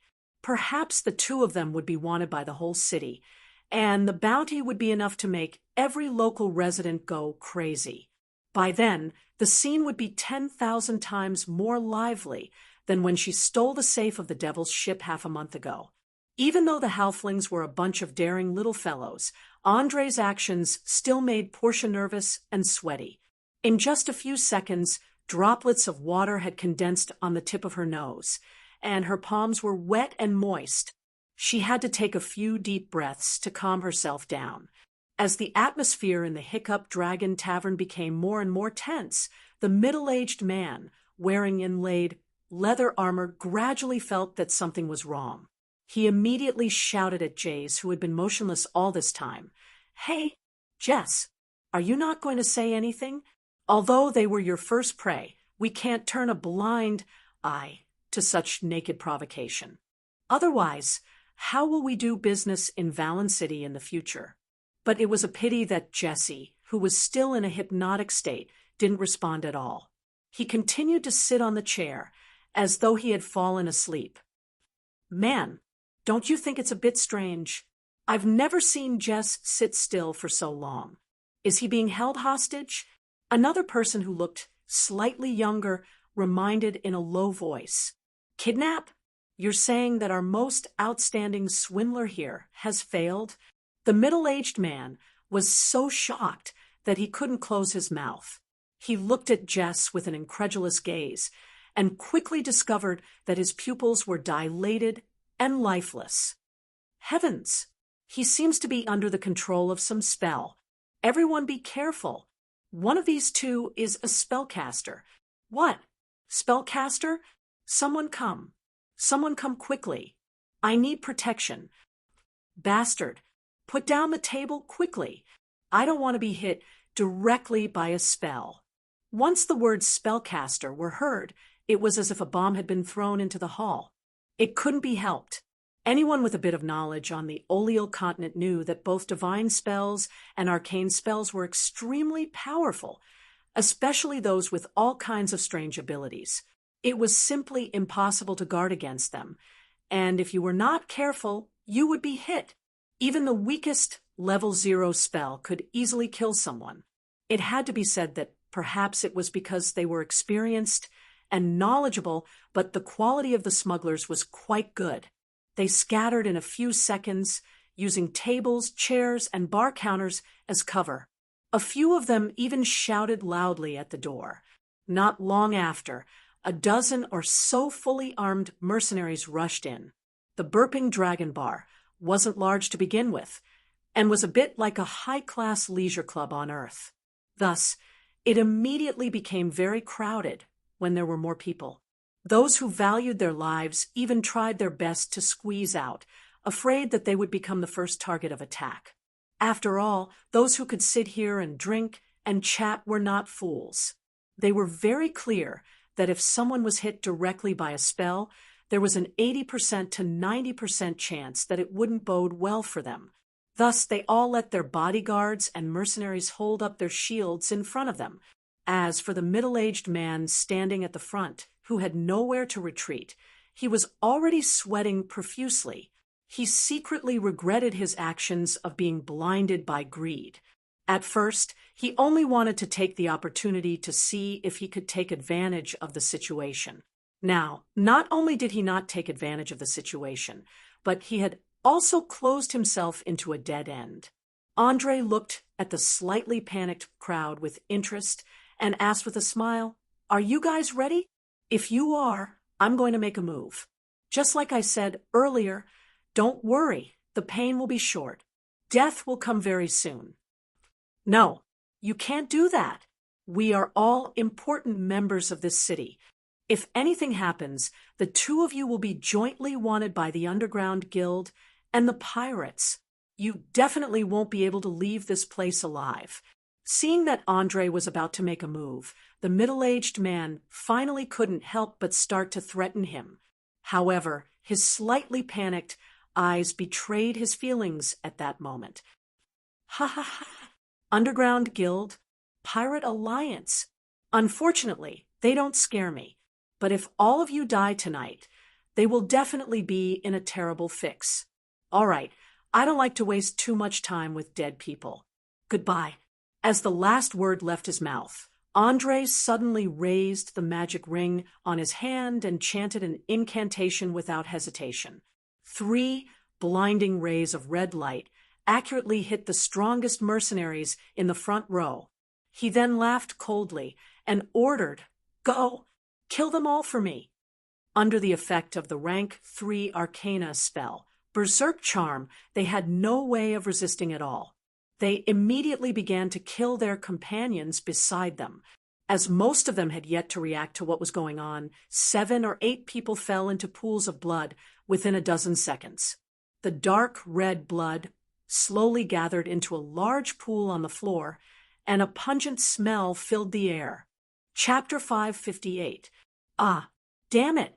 Those mercenaries are being controlled by magic. Kill them all. A smuggler screamed in horror as he madly rushed toward the door, trying to escape from this small tavern that could be called a slaughterhouse. However, it was a pity that the entrance wasn't wide enough, and there were a lot of people rushing out, so they were completely blocked by the 2 well-developed fellows. No one could hope to escape for a while. "Someone come and help me. I need a priest's treatment." Another smuggler, who had been stabbed in the abdomen, knelt on the ground, desperately trying to stuff his intestines back in. At the same time, he cried for help with a pained expression. However, there was no response. A second later, the mercenary who was under the control of the spell rushed forward. His speed was fast and accurate, and he directly pierced his lower jaw with a dagger. He didn't even have time to scream before his eyes slowly lost their luster. Finally, he fell to the ground with a plop. Although 3 mercenaries were not a lot, under Andre's command, they attacked with lightning speed. After getting rid of their comrade, who posed the greatest threat, they began to hunt down the smugglers and swindlers. In the blink of an eye, the tavern was littered with corpses. Apart from the middle-aged man standing at the front and the maid who had fainted from fright, the rest were all dead. Even those who were lucky enough to rush out of the door were killed by Portia's flying daggers. Suddenly, fast, efficient, through his grasp of the enemy's mentality and perfect tactical coordination, Andre proved with his actions that even if he could not cast arcane spells for the time being, he was still an excellent mage. Several warriors with decent strength did not even have the chance to display their abilities and died in an abnormally aggrieved manner. This was a mage, one of the top professions in Orire. As long as they were well prepared, even the so-called omnipotent gods could not do anything to them. Most of the time, they could easily solve many seemingly impossible tasks just by relying on their extraordinarily intelligent brains. To a certain extent, they only treated arcane spells as a tool to explore the unknown and not as a means of combat. Looking at the expressions of despair and fear on the survivors' faces, Andre spread his hands with a smile and asked in a joking tone, "How is it? I was right, wasn't I?" The whole process would be very fast, so fast that they wouldn't feel much pain. In fact, life was a very complicated thing. Sometimes it was very strong, and no matter how bad the living environment was or how terrible the disease was, it would not be able to destroy it. But sometimes it was very fragile, and as long as a few of its important organs were destroyed, such as the brain, heart, kidney, liver, and so on, it would soon be lost. You know, the reason why I want to kill everyone in this tavern is not because of the verbal affront just now, nor is it to retaliate against your ill-intentioned actions. Using the words of the smugglers, petty revenge is foolish. It does not bring any profit, and at the same time, it may attract unnecessary enemies. Please remember, I'm killing you because I've been commissioned by a certain power to create panic and chaos in Valen City. Therefore, this is part of my job, and I don't have any feelings for the dead involved. Do you understand? Who? Who was that so-called power? How dare they challenge the underground guilds and the pirate king in the Sardinia Islands? Anyway, I'm going to die soon. At least let me know when I die. The middle-aged man might have known. He had no chance of surviving tonight, so he might as well throw caution to the wind. He stared with bloodshot eyes and asked loudly with hurried breathing. Smugglers were originally gamblers who danced with the god of death, especially in the south. Every smuggler who went out to sea did not lack the courage to face death. They were very clear on how dangerous this business was. Perhaps a person who had just earned a large sum of money last time could mysteriously die the next time, and not even a complete corpse could be found. Of course. I'm a benevolent and generous person, and I'd be happy to fulfill your dying wish. I believe that as a merchant who often comes to Valen City to do business, you must have heard a lot about the taboos of this city. One of them happened many years ago and was called the rat disaster by the local residents, right? Andre purposely used a very mysterious tone to guide him. His goal was obviously to put the blame on Old Bernie and his Ratmen gang. In fact, he had already thought of a follow-up plan before he took action. First, he would kill a large number of smugglers to divert the attention of the underground guilds and the pirates. Then, he would force the relationship between the Ratmen and the underground guilds to worsen until Old Bernie's patience reached its limit and an intense bloody conflict broke out. In addition, the maid Juria, who had fallen to the ground, was not really unconscious. She was just pretending to be unconscious. Andre dared to guarantee that she would remember every word he said and sell it for a good price when the pirates or the underground guilds appeared. Rat disaster? So those war creatures are starting to become restless again. The middle-aged man lowered his head and pondered for a few minutes. Soon, he revealed an expression of sudden realization. It was obvious that his channels of information were very well informed. He even investigated this kind of old score clearly. He did not even need others to remind him and found the answer himself. Seeing that the other party was acting according to the script that he had prepared beforehand, the corners of Andre's mouth curled up slightly, revealing an imperceptible smile. He then pretended to be proud of himself and nodded lightly. That's right. Perhaps you still don't know, but the aged Rat King feels that his life is coming to an end. The underground guilds are pressuring him step by step, intending to eliminate all the rat men after his death. That's why he decided to fight to the death for his race, and we are the hired killers. In order for you to die in peace, I will reveal some important information to you. That is, we are not the only ones who have been hired. In the next few days, there will be more assassins coming one after another. At that time, there will be many people who will follow you to the world after death. All right, now that we've said so much, it's about time to send you on your way. I have more important work to do, so I don't have time to chat with you. Don't worry, my sword is very fast. Having said that, Andre raised his thin sword and aimed at the man's eyes, ready to stab. Just as he exerted strength in his arm, the middle-aged man suddenly raised his head and shouted, "Stop! Stop! I have something to say. I want to make a deal with you. You're an assassin, aren't you? Since you're an assassin, you'll definitely get a reward for killing me. If I'm willing to add a 0 to the reward, will you let me go?" Anyway, the employer didn't specify who you have to kill. They just let you create chaos. Think about it. As long as you're willing to let me go, you'll get a reward and earn 10 times the price of buying your life. What a good deal. Chapter 5:59.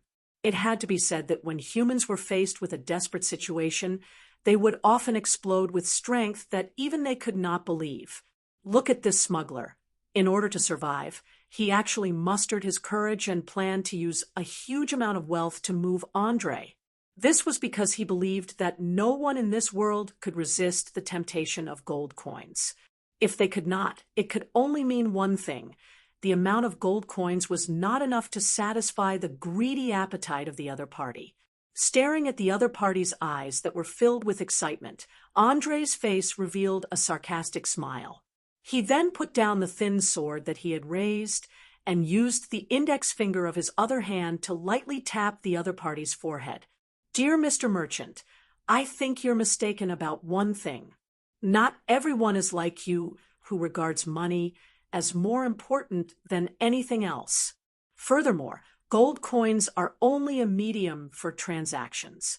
They cannot satisfy physical needs, nor can they be used to keep warm. Once they are separated from various goods, they have no value at all. Please remember, wealth is only a tool to achieve your goal.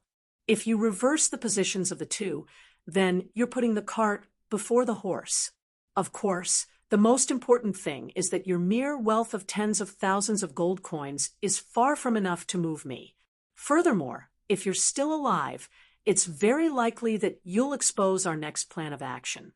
In a situation where the risk and reward are not proportionate, do you think I'll choose to let you go to inform the pirates and the underground guild, or eliminate the problem once and for all?" Every time he said another reason, the smuggler's face darkened. In the end, he finally understood that his final struggle was just a clown's performance in the eyes of this young man in front of him. When he understood this, he couldn't help but laugh out loud. His laughter was filled with bitterness and self-mockery. Then he muttered to himself, "Yes, you're right. I'm really stupid. I've lived half my life, but I still haven't figured out why I risked my life to earn wealth. Fortunately, I understand now. At least I'm better than those idiots who died in a daze." Well said. Learning new knowledge, unraveling the truth behind the facade, and then using all these to improve one's way of thinking and even elevating one's soul. This is the sign of an intelligent life that continues to evolve. Congratulations, although you're about to die. You're able to wake up before you die and become one of the few intelligent people in this world. As he spoke, Andre placed one hand on his chest and bowed slightly, not stingy with his praise. What was the standard of a smart person? This question had troubled countless scholars for thousands of years. Everyone had a different opinion. Some people believed that the speed of learning and accepting information from the outside world was the most important. Others believed that a truly intelligent person could only analyze what the other person was thinking by observing their body language. However, Andre's criteria had nothing to do with the above two. He felt that the most important thing for a smart person was their metacognitive ability, which was the cognition of cognition and knowledge about knowledge. Perhaps it sounded complicated, but in fact, it was very easy to understand. It was equivalent to whether a person could filter, optimize, and remove the wrong parts of this knowledge in the process of accepting knowledge from the outside world, and then convert it into their own ideas and store it. In essence, metacognition was a phenomenon different from cognition. It reflected the human body's understanding of itself. As the saying goes, a person may be able to see the strengths and weaknesses of others easily, but it was difficult to see oneself clearly. There was no doubt that anyone who had a clear understanding of themselves was a truly intelligent person. They knew where their limits were, and they never challenged things that were beyond their capabilities. They also knew when to persevere and when to give up. As a smart person, Andre appreciated the smuggler's change, but this did not mean that he would let him go. Just as the merchant began to close his eyes and pray to the goddess of wealth for the last time, the originally drooping rapier suddenly drew a cold light in the air. Uff! The sharp tip of the rapier pierced straight into the merchant's left eye, completely penetrating his brain.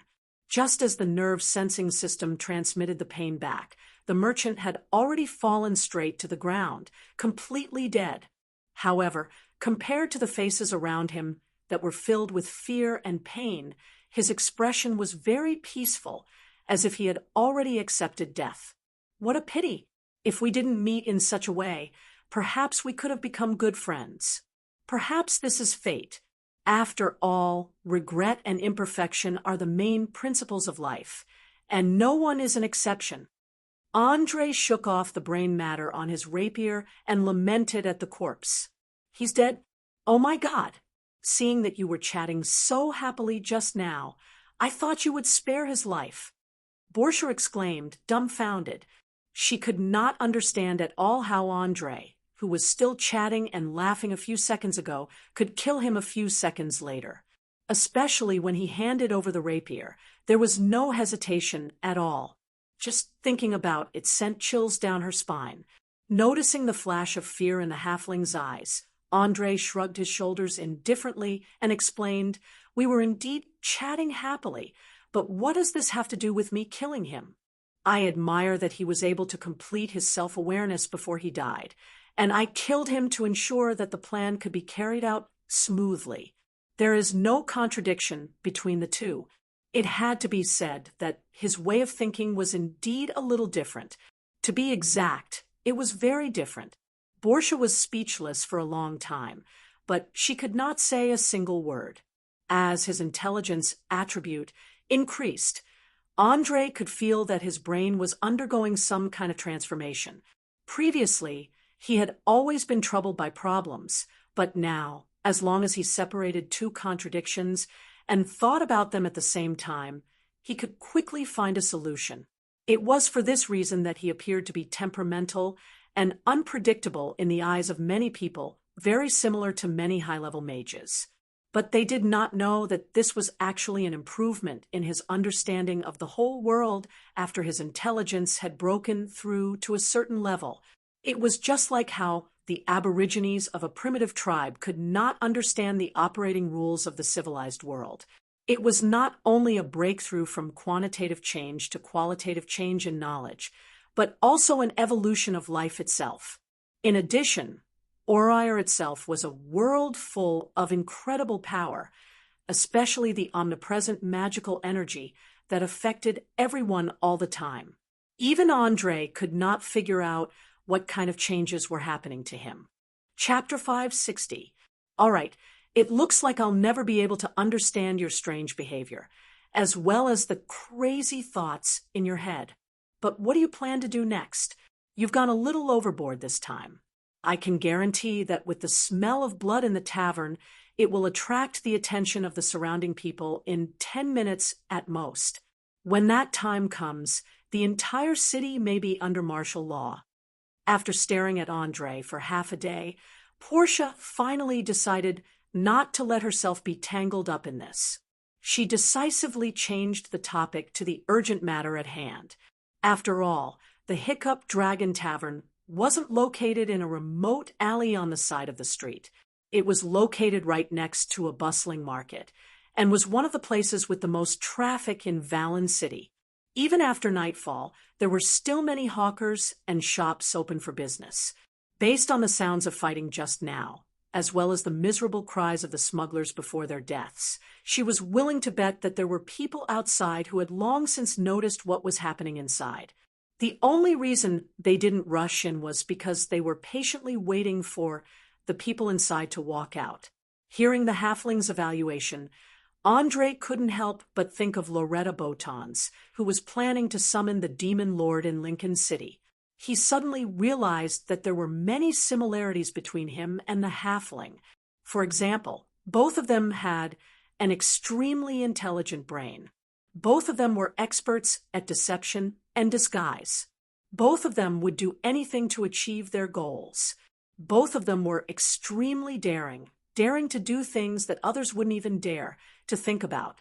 The only difference was that he was influenced by his outlook on life, values, and morals from his previous life. No matter what he did, he would always stick to his bottom line and try his best not to cross it. Perhaps it was these similar yet different traits that attracted the Lich's interest. That was why he created this dangerous game with a time limit of 2 years.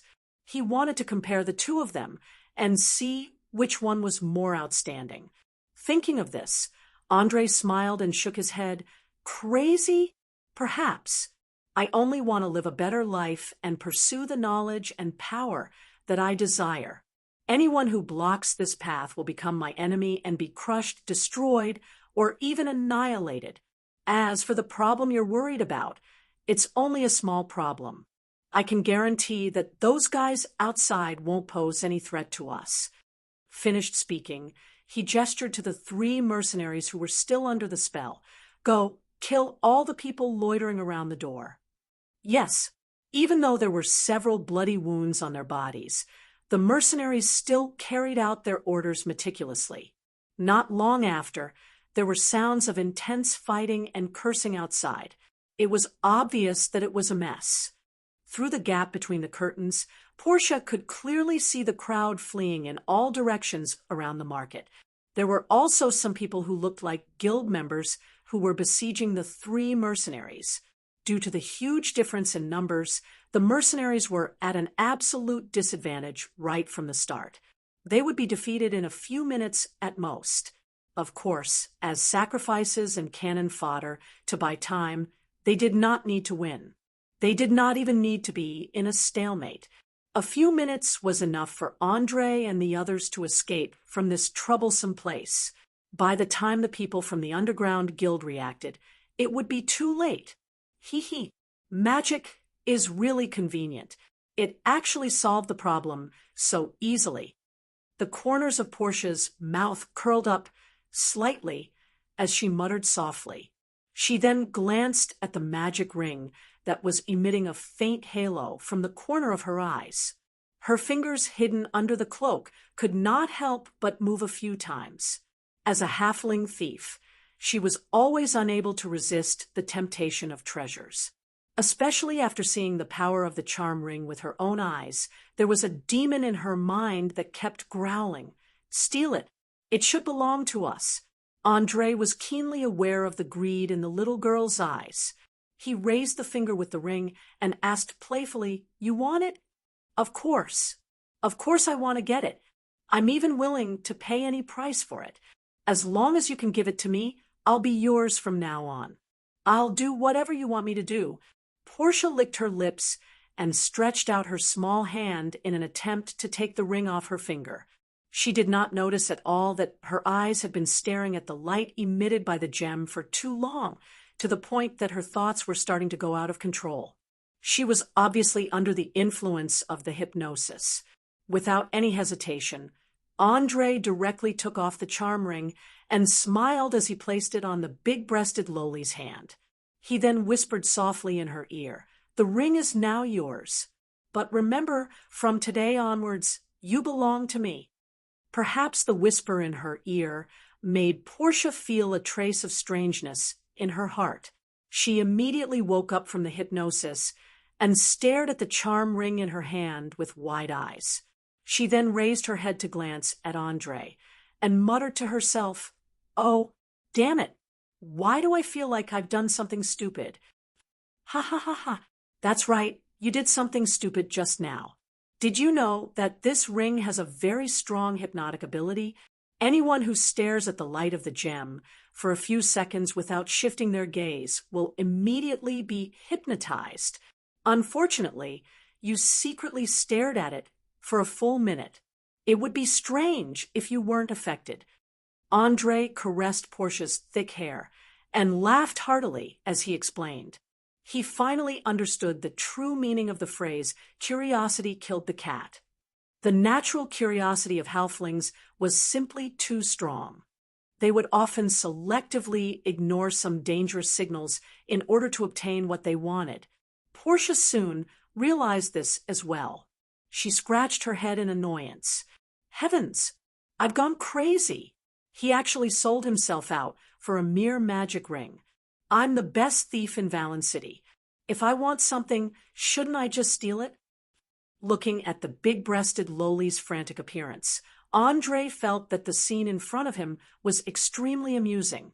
He wanted to continue teasing her, so he purposely rested his gaze on her ample bosom and reminded her in a meaningful tone, "Remember, you promised that you'll be mine from now on. You'll do whatever I ask of you." "Bastard, I don't need you to remind me. I remember what I said. As long as you have the guts, I'll accompany you at any time." Portia obviously saw that Andre was mostly joking. She didn't back down and puffed out her chest with force, her eyes full of provocation. Without a doubt, she was now a little angry out of embarrassment.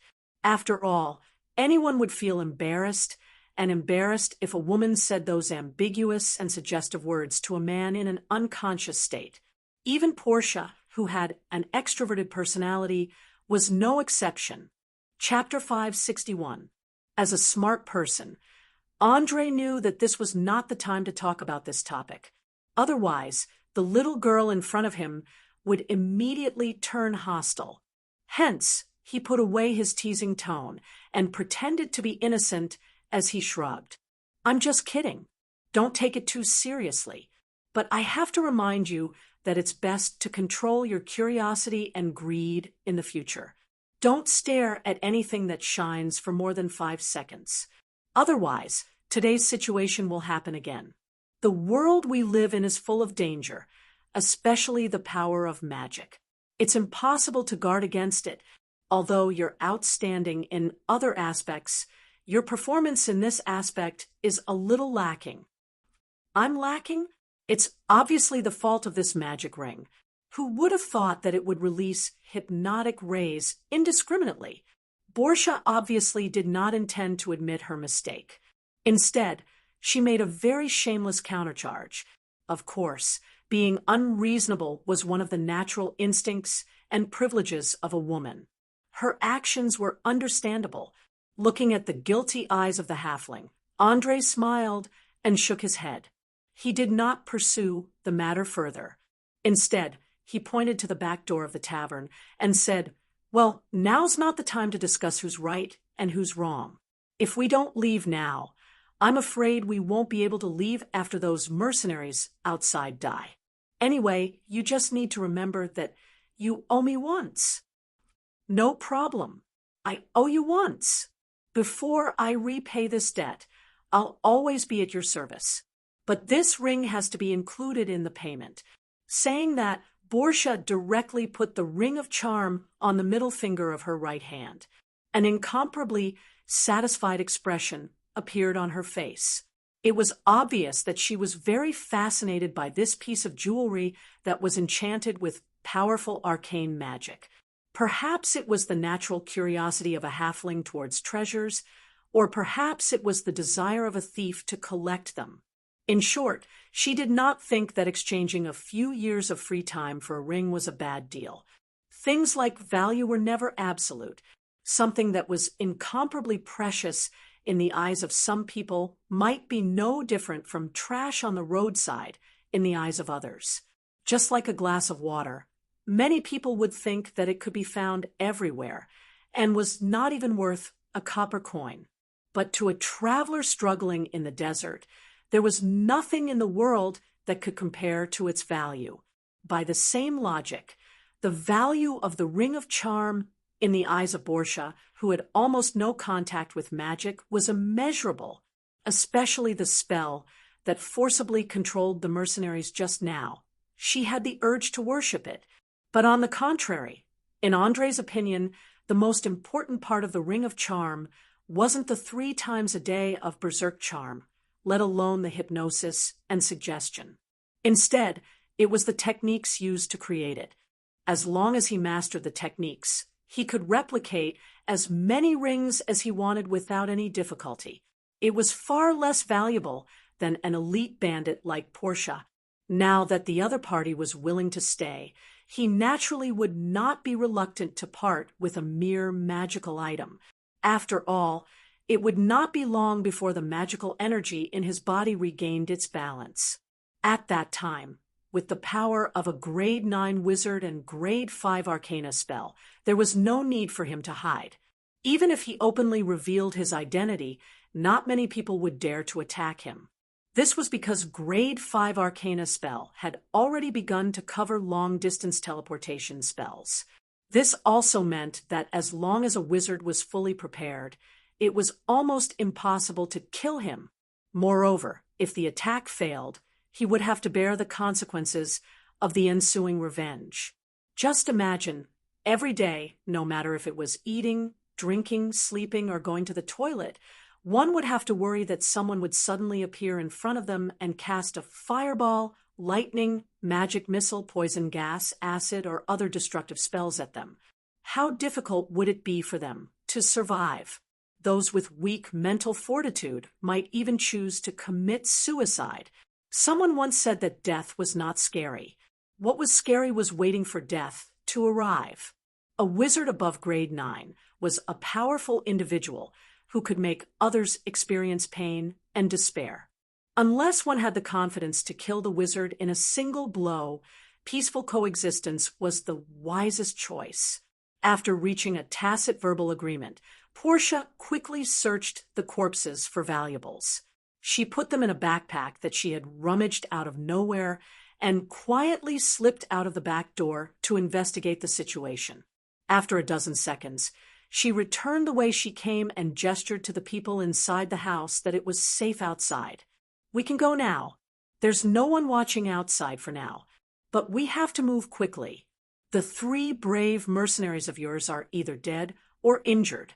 The last one is barely holding on. The people from the underground guild will rush in at most 2 minutes. Don't worry. When they come in, they won't get any information other than corpses all over the place." After saying that, Andre stood up from the chair unhurriedly and walked to the young maid. He stuffed a bag full of gold and silver coins into her palm and bowed politely. "I'm very sorry, beautiful lady. Due to our willful actions, this tavern will probably be closed for a long time. In order to compensate for the loss of your job, please accept this money. Don't be nervous and don't be afraid. When the people from the underground guild arrive, you can explain everything clearly. I believe that they won't make things difficult for a frightened young lady." Feeling the heavy weight of the money bag in her hand, Jiria opened her eyes and asked with a trembling voice, You knew from the start that I was pretending to be unconscious?" Andre smiled and nodded lightly. "Of course. How could professionals like us not be able to differentiate between real death and fake death? Furthermore, your skills in pretending to be dead weren't very good. Your legs were trembling, and your chest was rising and falling greatly. I could tell if you paid a little attention. Then why didn't you kill me? Why did you choose to let me go? Why did you give me such a large sum of money?" Perhaps because she was too frightened, Jiria's entire body was trembling. She couldn't believe that she had escaped death. "Why? To be honest, I'm not too sure either. Perhaps it's because you're the only kind-hearted person in this tavern who warned me to be careful of swindlers. You must know that there aren't many kind-hearted ladies like you in Valen City. That's why I suggest that you leave this place by boat immediately after you leave. The dark clouds of war have already shrouded the skies of the Sardinia Islands. It won't be long before rivers of blood flow. After saying these obviously suggestive words, Andre reached out his hand to wipe off the bloodstains on Jace's cheeks. Then he dragged Jace, whose eyes were lifeless, and turned around to walk towards the back door. Chapter 562. But before Andre could take a few steps, Jeria suddenly rushed up from behind, hugged him, and gave him a passionate kiss. Then she gasped for breath and said, "Thank you. Although you look like a ruthless killer on the surface, you're a good person at heart. May the gods bless you. I've wanted to leave this damn place for a long time. Now that I have this money, I can finally start a new life in another city. I don't have to endure the endless harassment and rape anymore. A few months ago, I saw with my own eyes the previous maid who worked at the Hiccup Dragon Tavern being raped by a dozen filthy and smelly pirates in an alley for a full day and night. In the end, she couldn't take it anymore and chose to commit suicide. It's a nightmare for any young girl." Feeling the stimulation from her ample breast squeezing against his chest, Andre lifted his arm and gently pushed her away. He shook his head with a polite smile. "No, you don't have to thank me or anyone. If you want to thank someone, thank the kindness in your heart. It's what gave you everything you have today. All right, I'm in a hurry to ensure that the people from the Underground Guild don't have any suspicions. It's best that you continue to lie down and pretend to be dead. Also, even though it sounds a little depressing, I have to tell you that the other cities in the south aren't as wonderful as you think. It's just that they hide their dark sides and aren't easy to discover. So be careful. If you really want to find a safe place to settle down, I suggest that you go to the countryside. When the time comes, you just have to disguise yourself as a fallen noble by a large piece of cheap land and hire a few farmers. It won't be difficult for you to live a peaceful life. Finally, I wish you a peaceful and happy life in the future. Goodbye, beautiful girl." Andre winked with a smile, turned around, opened the back door, and disappeared into the dark alley. Looking at his back, Jeria's eyes revealed a trace of doubt. At the same time, she muttered to herself, "What a strange and contradictory person.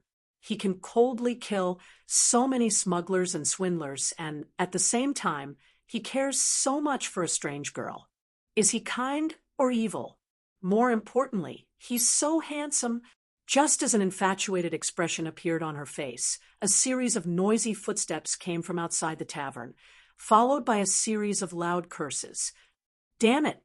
What a strong smell of blood. I bet there's no one alive in there." "Nonsense. As long as you're not blind, you'll be able to see the thickness of the blood on the ground.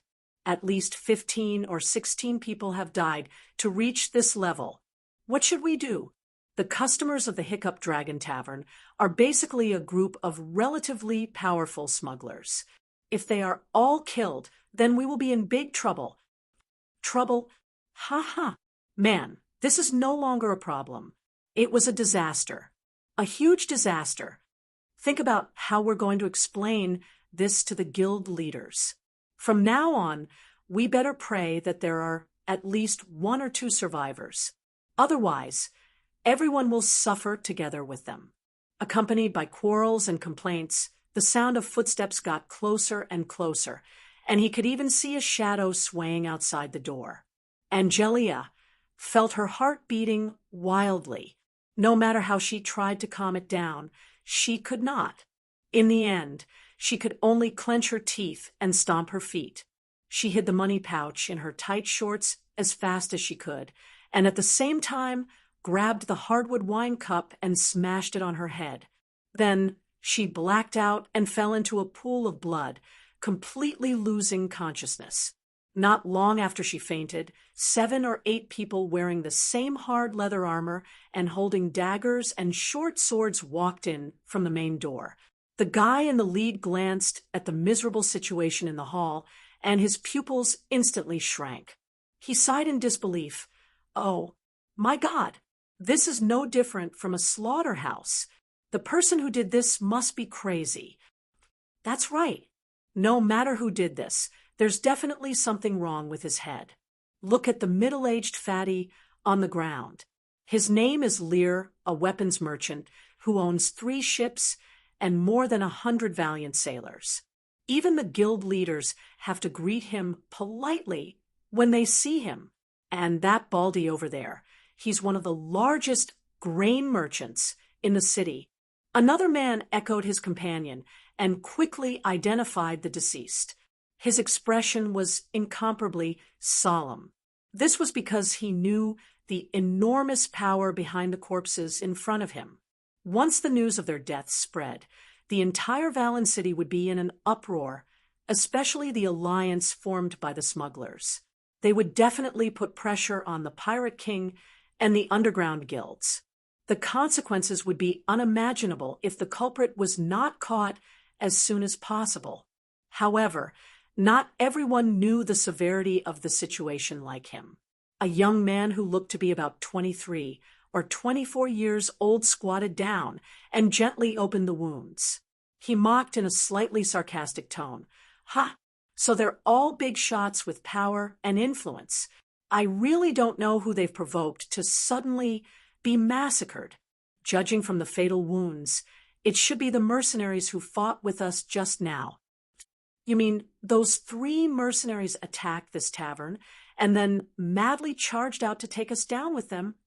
The man in the lead asked with furrowed brows.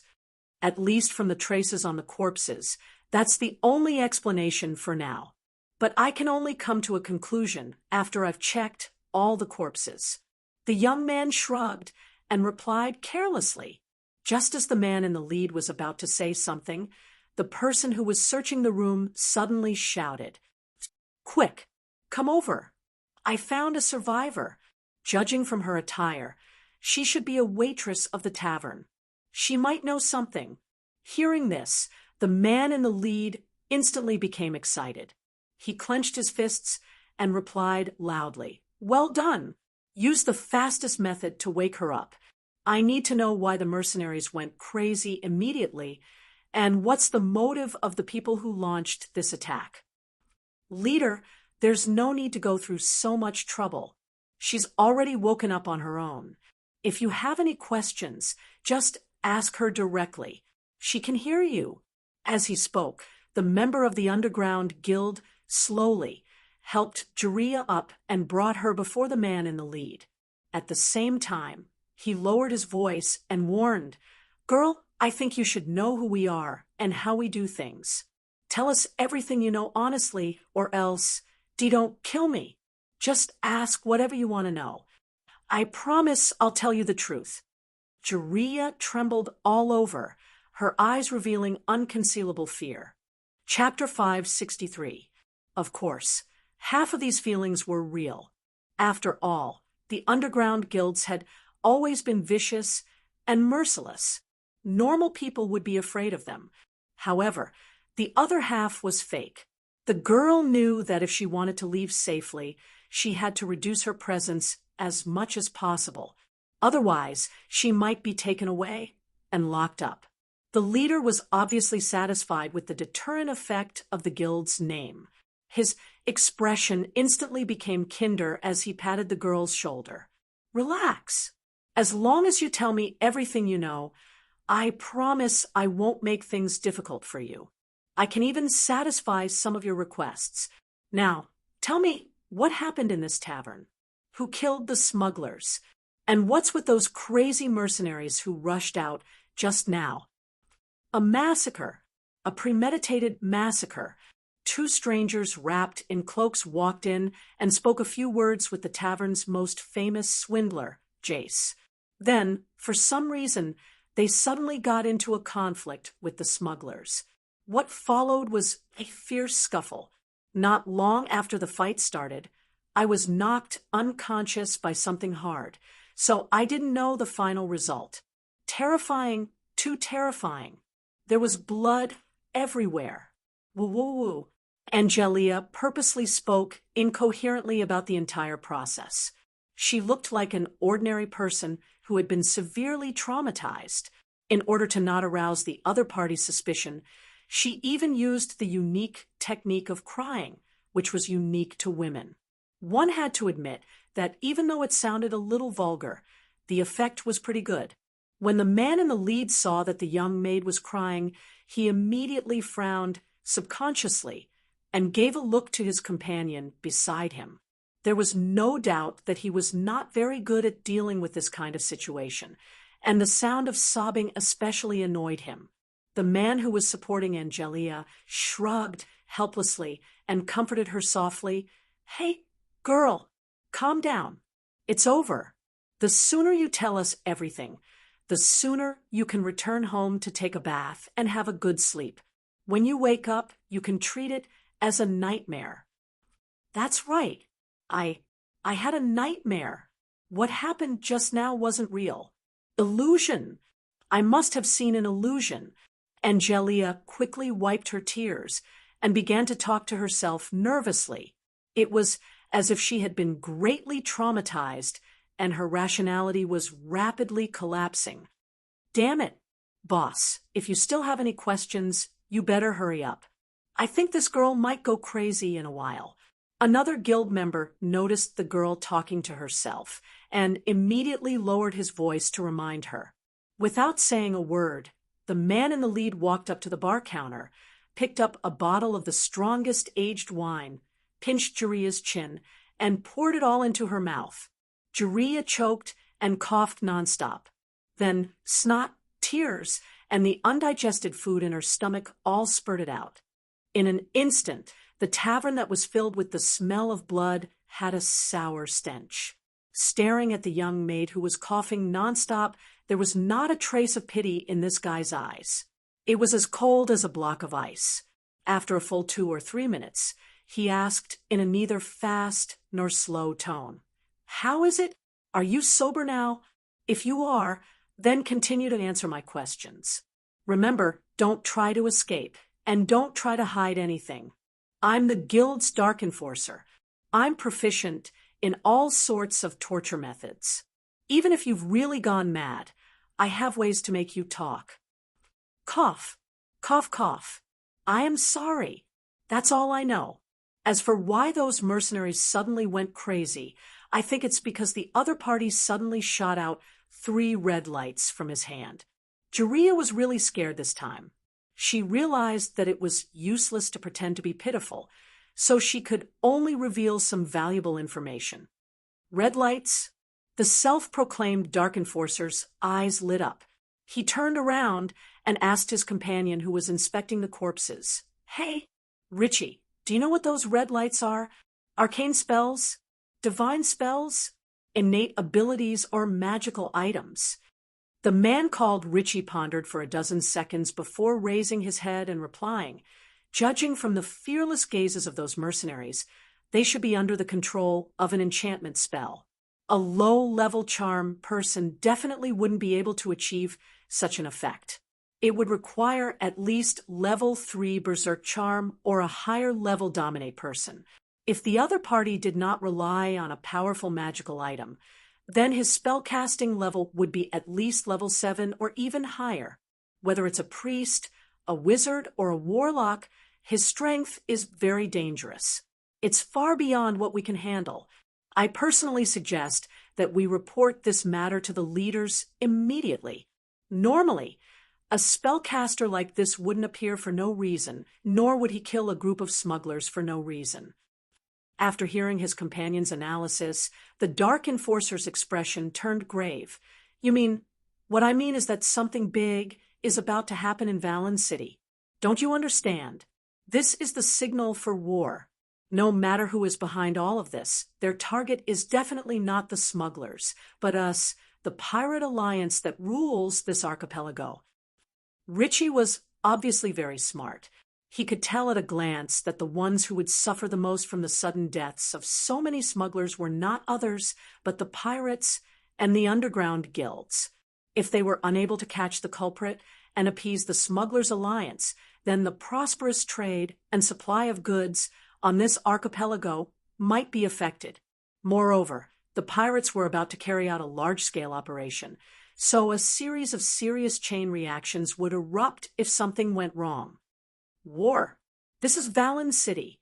Who dares to start a war against us? The Dark Enforcer opened his eyes wide and shouted in disbelief. Richie lightly shook his head. I don't know. Perhaps you should ask that young lady. I feel like she's hiding something. The Dark Enforcer turned his head and glared fiercely at Jeria. He then grabbed her slender neck and roared, Speak. What else do you know? Tell me immediately. Otherwise, I'll chop off your limbs and sell them to the brothels. I'm sure those perverts would love to see you lying naked on the bed and being ravaged, screaming and wailing day and night. No, please don't be like this. I'll speak. They mentioned that they were hired by the Rat Men, and there were a lot of them. Their goal was to create chaos in the city. It was obvious that Jeria's psychological defenses had completely collapsed. She blurted out everything she had overheard. Even though she didn't want to betray Andre at first, what could a weak girl like her do under the threat of the other party? Chapter 564.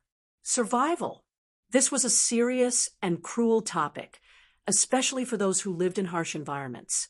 They would do anything to survive, and betrayal were common.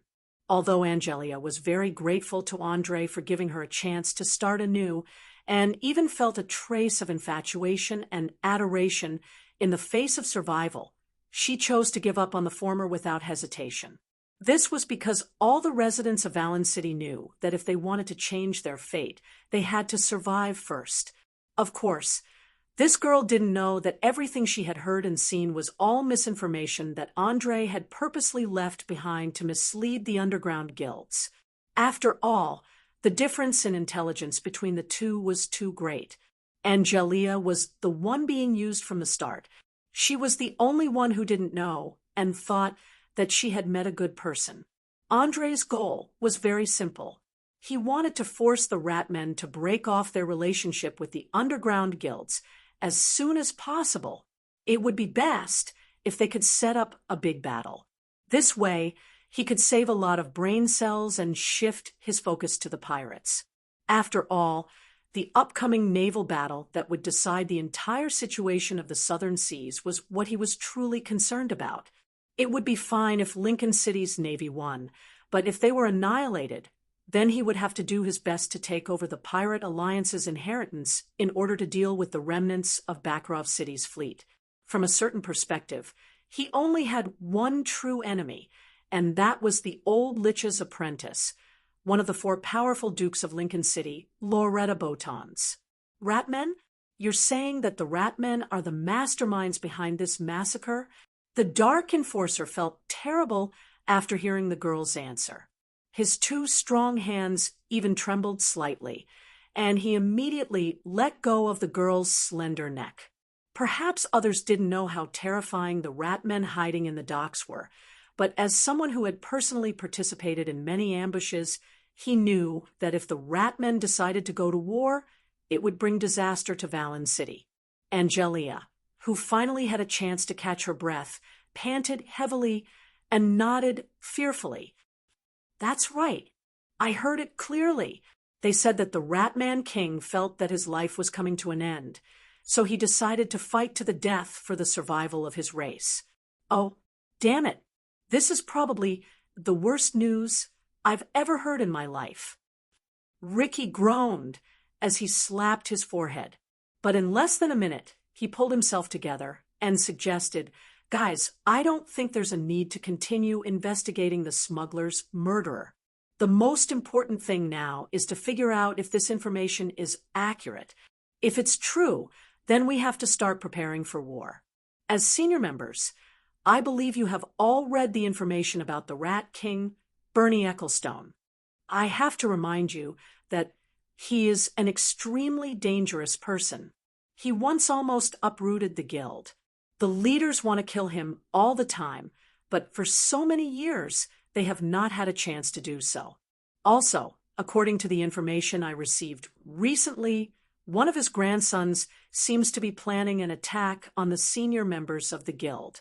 Although he hasn't made a move yet, he has already obtained a list of names. Perhaps our names are on it. Bastard, where did he get the list? Doesn't the guild keep the identity of its high-ranking members a secret? Another guy heard that his real identity might be exposed in front of the enemy and immediately jumped up and cursed loudly. He didn't dare to imagine what he would do if the Ratman's attack affected his family. He wasn't the only one who had similar thoughts. Almost all the members present had an ugly expression on their faces. In just a few seconds, the atmosphere had become so heavy that it was difficult to breathe. Seeing that his companions were getting more and more nervous, the Dark Enforcer took a deep breath. He knew that if this continued, the morale of the members would be gone.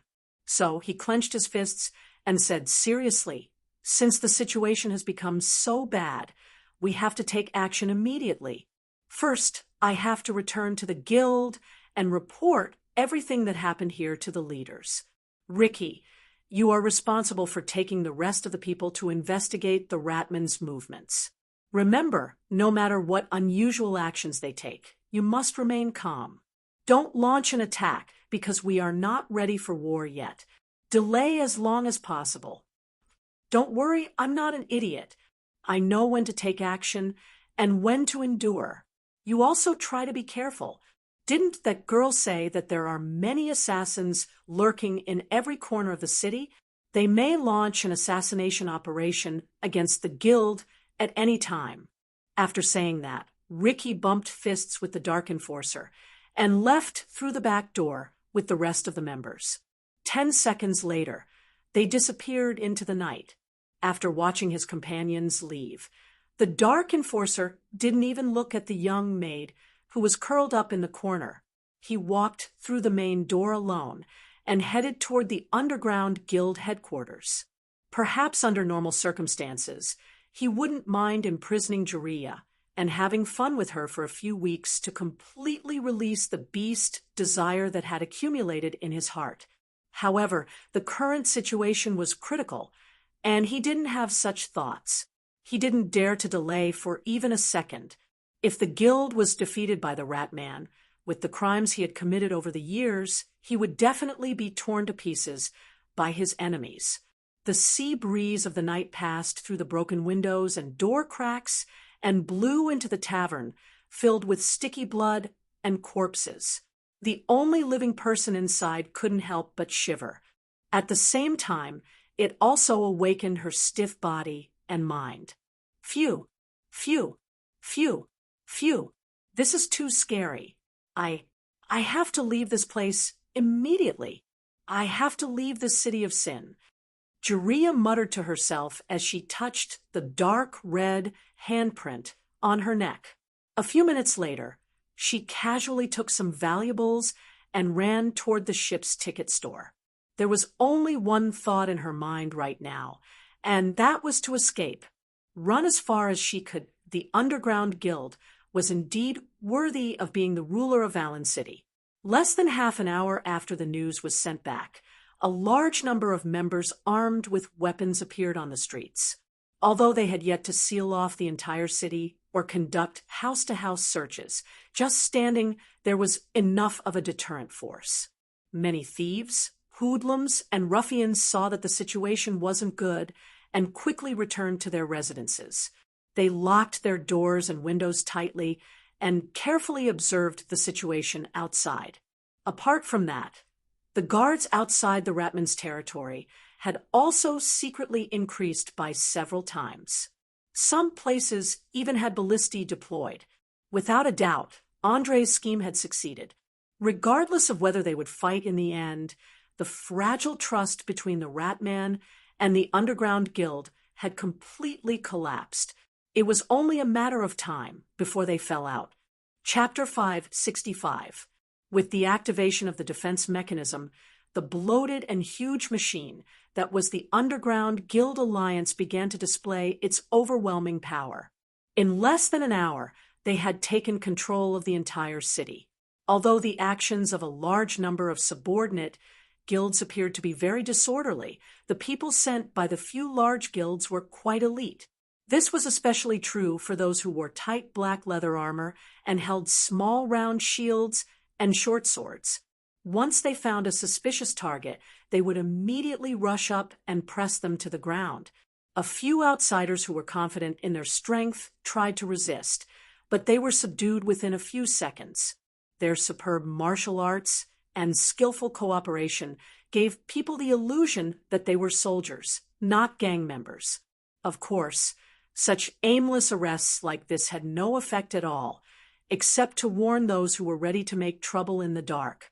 For example, Andre, who had just started a massacre in the Hiccup Dragon Tavern, was now sitting in an open-air stall not far from the free market, eating steaming hot fried fish, not paying attention to the fierce eyes of the guild members around him. Even Bordia, who had always been bold, could not help but secretly admire him for being able to eat supper calmly. As for the famous liar Jace, he had now regained his senses. He suppressed the fear in his heart and followed behind obediently, not daring to ask anyone for help at all. This was because he knew that he was destined to be involved in this matter just by the fact that so many influential smugglers had died in the tavern. No matter how he tried to explain, he could not avoid death in the end. He might as well try to see if he could rely on these two ruthless young people in front of him. Hey, you've been sitting here for an hour and have eaten 2 plates of fried fish. Don't you intend to explain? Due to the nature of the halfling, Bordia's patience had never been good, so she could not help but ask first. Andre smiled and shook his head, passing a golden fried fish to her. Try it. The taste is really good. The first bite is crispy and soft, followed by a fresh fragrance that instantly stimulates the taste buds, making you feel like you can't stop eating. I bet that the owner of this shop used animal fat. Otherwise, the fragrance would not be so rich. Damn it. Now is not the time to talk about food. Hurry up and answer my question. What are you thinking? What are you planning to do next? I believe you've seen it for yourself. The Underground Guild has already entered a state of battle preparation. Old Bernie's side is probably about the same. You can't be planning on watching them fight without doing anything, right? Out of concern for her friend, Portia appeared to be a little impatient. She did not dare to imagine how serious the consequences would be if the Ratmen and the Underground Guild started a full-scale war in the city. No matter who won in the end, the aged Ratman King would definitely meet his death. After all, he was too old, and his skills had deteriorated greatly. He could no longer deal with the endless stream of assassins as easily as before. Once the Underground Guild decided to eliminate him at all costs, his life would enter the final countdown. Staring at the huge-breasted Loli's nervous expression, Andre swallowed the food in his mouth and explained in a playful manner, "Calm down. Don't worry. They won't fight. First of all, the Underground Guilds were not prepared for war at all. Take a look at their reaction tonight. They were purposely showing off their strength in an attempt to scare off the enemy. Think about it carefully. If they were really prepared, would they still be so careful and put on a posture of, 'I'm very powerful'? If it were me, I would directly mobilize my forces and launch a surprise attack on the area controlled by the Ratmen. I would use a sudden and fierce attack to completely destroy the cave where old Bernie is hiding. As long as this legendary Ratman King dies, the rest of the fellows are nothing to worry about. All we have to do is slowly squeeze their living space. Similarly, the Ratmen also do not want to engage in this meaningless war. What they desire the most right now is to maintain the status quo and slowly manage their own territory to accumulate strength. When the difference in strength between the two sides is not so obvious, then they can start to expand outwards little by little. Since both sides are not prepared, then this war will naturally not start. At least for 10 days to half a month, there will be peace. As for after that, that will depend on the Ratman King's own choice. You know that I am not a particularly greedy person, and I also like to share wealth and power with my friends. If he is willing to join us, I will always welcome him with open arms." After listening to these words, an expression of sudden realization appeared on Portia's face. She then muttered to herself, "Oh, I think I understand a little. Everything you've done today is to force that old man to make a choice. Otherwise, you'll continue to create similar disturbances until they fight." "That's right. You are very smart, but your patience is a bit lacking. All right, eat some fried fish now. I didn't lie to you, the taste is really good." As he spoke, Andre reached out and patted the little fellow's head. "Humph, of course I am smart enough. Otherwise, how could I become the king of thieves in Valen City? Also, you are not allowed to touch my head in the future. I heard that having your head touched often will cause you to not grow tall." Portia protested to Andre as she grabbed the fragrant fried fish and stuffed it into her mouth. Knowing that her old friend would be fine, she immediately relaxed. She only had one friend anyway, and the lives of the other rat men had nothing to do with her. Coupled with the tempting taste of the food, she finally couldn't help but cast aside all her worries and focus on eating. Seeing the other party wolfing down the food, Andre retorted in a joking tone, "Grow tall? Ha ha ha. This is the funniest joke I've heard in a while. Let's not talk about the fact that you are already over 20 years old and have long passed the peak period of reproduction. Just the racial restriction of the halfling alone makes it impossible for you to grow more than 1 meter." Portia rolled her eyes and made a rude gesture with her right middle finger. It was very rare for her to not retort because her mouth was already stuffed with fish and she couldn't speak at all. "All right, eat your fish. It just so happens that I want to have a chat with this dear swindler. I hope he can understand his current situation." With that, Andre turned around and stared at Jess with a smile that wasn't a smile. After a full minute, he finally opened his mouth to greet him. "Good evening, friend. I'm very sorry to have involved you in a rather dangerous matter, but there's no helping it. Who told you to be the only intermediary who can contact Clarissa Bessemer?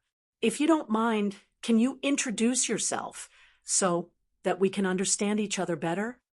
Chapter 566. Jessie Parrott, that's my name. I believe you should already know. In addition, I'm 37 years old this year. I have no family, no children, no parents, no relatives. I'm alone in this chaotic city. I'm not a strong warrior, let alone a battle-hardened mercenary. I'm just an ordinary person with good eloquence. My main profession is a swindler, and my secondary profession is a middleman.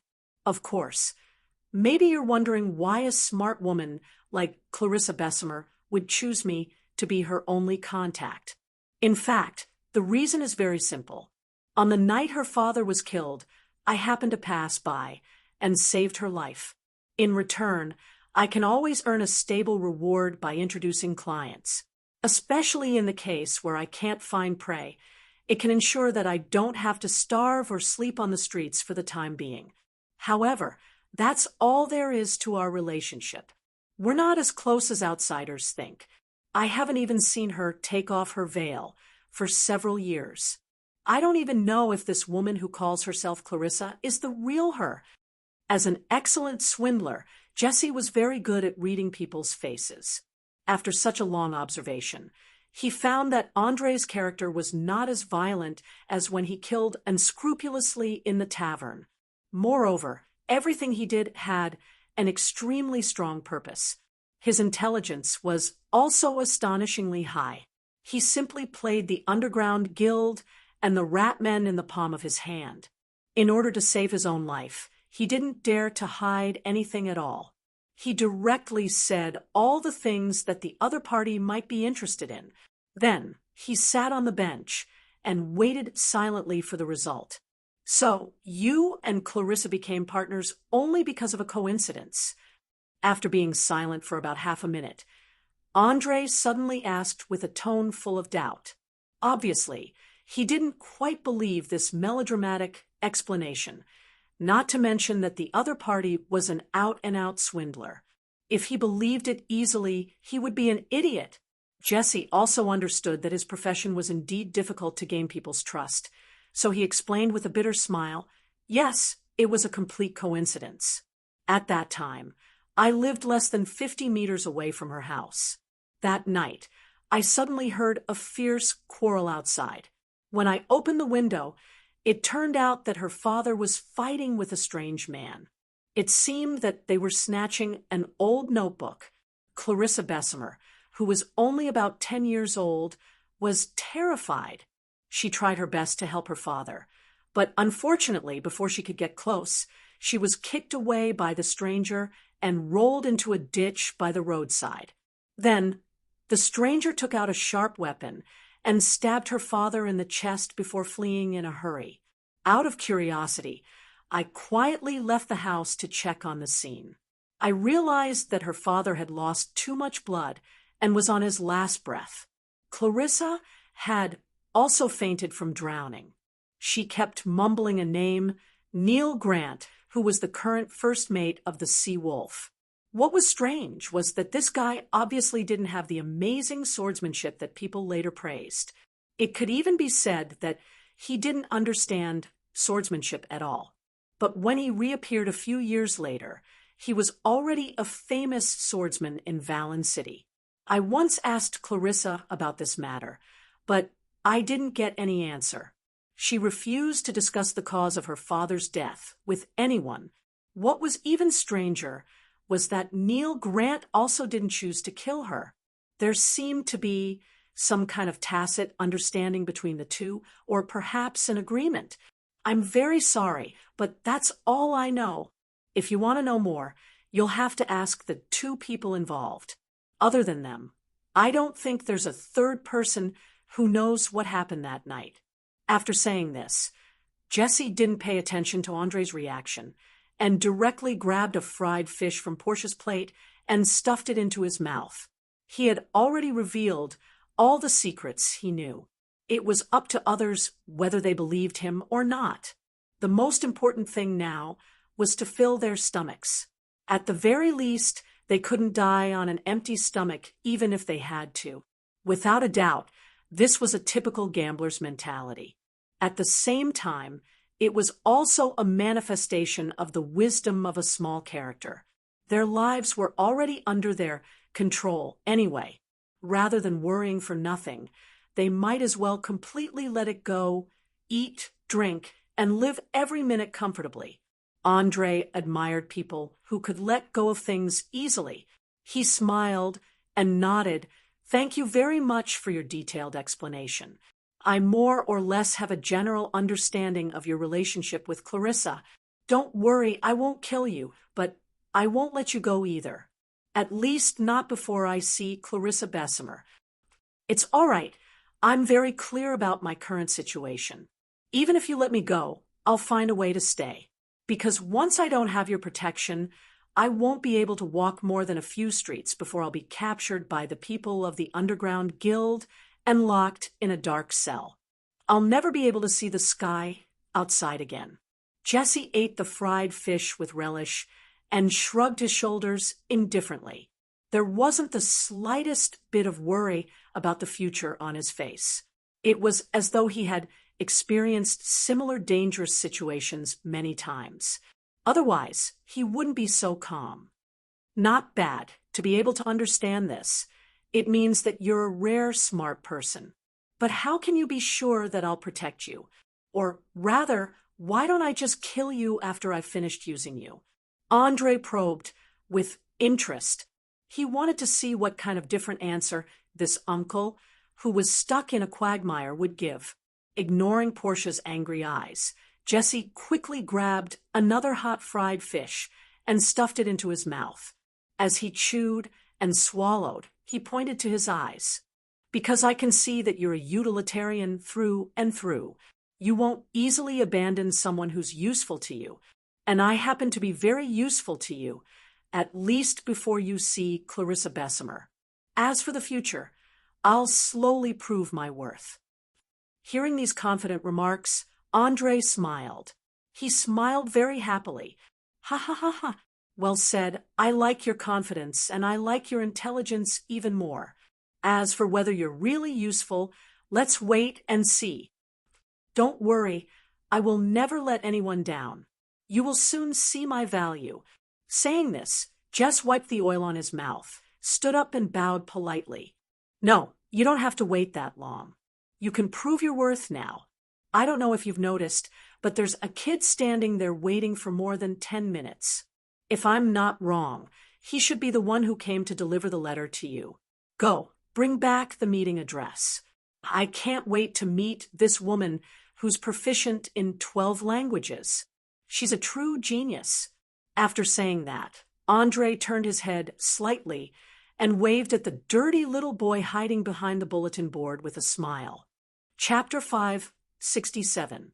Perhaps it was out of fear of strangers, or perhaps it was Clarissa's instructions, but when the boy realized that someone had noticed him, he immediately shrank his neck in fear and turned to run away. But before he could run a few steps, Jace immediately chased after him and pulled him back. He scolded jokingly, "Damn little monkey, why are you running? Don't tell me you don't even recognize me?" I'm sorry, Mr. Jace. You should know the rules. There must be no outsiders present when we meet. I'm just following the rules, so I can't give you the address now." After that, the boy clenched the note in his hand tightly and refused to hand it over. "Silly child, rules are dead, but people are alive. Do you think I would still harm Clarissa? Here, I'll treat you to fried fish. Hurry up and take out the address. The guests are still waiting." Jace had obviously expected the boy's reaction. He deliberately showed a friendly smile and handed him a golden fried fish. The tempting fragrance made the boy swallow his saliva subconsciously. A deep desire appeared on his skinny face, especially his 2 blue eyes. There was nothing but fried fish. For a child like him who was severely malnourished and in a half-hungry state all year round, he was completely unable to resist the temptation of fried food. His stomach even began to grumble uncontrollably. Needless to say, he had not eaten anything for at least 5 hours. Struggle. There was an obvious struggle in the boy's eyes. On one hand, it was a long-term, stable job as a messenger. As long as he followed the rules, he would always have food to eat and would not starve to death on the streets like other children. But on the other hand, there was a strong physiological need. No one could resist the erosion of hunger. Even the most strong-willed adult was no exception, not to mention that he was far from being underage. After struggling fiercely in his heart for about a minute, the boy finally could not resist the temptation of food. He raised his head, licked his dry lips with his tongue, and said, "Sir, this one in front of me is not enough for me to break the rules because it's not worth losing a stable job for a mere fish. But if you can guarantee that I can eat delicious fried fish every day for the next month, then I'm willing to temporarily forget the rules and give this note to you." Ha ha ha ha. What a likable kid. All right, I agree to your conditions. Jess laughed as he took out a dozen silver coins from his waist pouch and placed them on the 2 dark little hands. With the prices in Linton City, this money was enough for the boy to eat 3 meals a day for 1 to 2 months. After all, as a port city, fish was originally a relatively cheap commodity. In addition, the fish used for frying were small fish that could not be sold. A plate of fish only cost a few copper coins, which was almost the same as hard black bread. It was a snack that ordinary people could afford. Seeing the silver coins shining with white light, the boy instantly became very excited. He immediately counted them carefully and put each one in his mouth. After confirming that there were no fake coins, he handed over the paper slip and bowed deeply at the same time. "Thank you for your generosity. This is the address, and the password is Moonlight Dance. Finally, I wish you a good business deal. Big business? Jess turned around and glanced at Andre's half-smiling face. He sighed softly. AI, it is indeed a big business deal. I've never done a bigger business deal in my life. The boy didn't hear the helplessness and bitterness in his voice. After putting the silver coins into his pocket, he snatched the fried fish and turned to run, disappearing around the corner of the street in a few short seconds. In reality, there were quite a number of homeless children like him in Valen City. Some of them had their parents killed and had no choice but to run errands and steal without any capital, barely ensuring that they wouldn't starve to death. Another group was the result of some sort of mistake between prostitutes and their clients. Most of them were sold to human traffickers as soon as they were born and would be sold to clients who needed them when they were slightly older. For example, smugglers or gangs that needed to raise loyal and devoted fighters. Orphans were obviously a good choice. Another example would be some special service industries that needed young and beautiful girls. They would often become toys for the rich when they were around 12 or 13 years old. Finally, a small group would be forced to drink drugs and turn into mindless beasts. One had to know that the word pity didn't exist in Valen City. Everything, including people, was treated as a resource. Since it was a resource, it had to be fully utilized. Children happened to be the most efficient part of the entire chain. Jess had also been a homeless child and knew how unbearable that feeling was. So he didn't mind the boy taking advantage of the opportunity to extort him. After watching the skinny figure run out of sight, he opened the rolled-up parchment and saw the words written on it: Upper City, Frenzied Fields, the innermost room on the 3rd floor. Remember, you must arrive before midnight, or you won't be able to see me. After reading the contents of the parchment, the corners of Jess's mouth rose slightly. He lowered his voice and muttered to himself, Frenzied Fields? That's a great place to have fun, but isn't it a bit too noisy as a meeting place? Oh, damn it. Frenzied Fields. Are you sure it's this place? From what I know, that's the most expensive brothel in all of Valen City. The men who go in won't leave until they pay the last copper coin. Portia had left her seat at some point and was standing behind Jess, expressing her opinion while eating. Even though she was a thief and had visited most of the safes in the city, she had never entered the Frenzied Fields. That was because this brothel was a place for the rich to party. Any woman with a bit of shame would never take half a step into it. Jess spread out his hands and replied with a smile, "Ha, even though I'm a bit suspicious, but Clarissa has never made a mistake in this aspect. Let's go. There's not much time left until midnight. I don't want to be late. Since that's the case, let's go to the Frenzied Fields. Besides, I'm not sure if the underground guilds will take any more drastic actions in a few dozen minutes. It'll be troublesome if the streets are sealed off." Andre didn't want to waste any time on the meeting place. In his opinion, no matter what the Frenzied Fields was, it had nothing to do with him. He was going to see Clarissa Bessemer and decipher the contents of the parchment. As for what the place was for, it didn't matter in the slightest. Chapter 568. Valen City at night was like a huge and chaotic prison. Every person walking on the streets was a prisoner of this prison. They had nowhere to hide and nowhere to hide. The only thing they could do was pick up their weapons and do their best to protect themselves, or steal from others in order to live a better life. Although the underground guilds had sent out a large number of people to maintain law and order, it was a drop in the bucket for a city with tens of thousands of people living in it.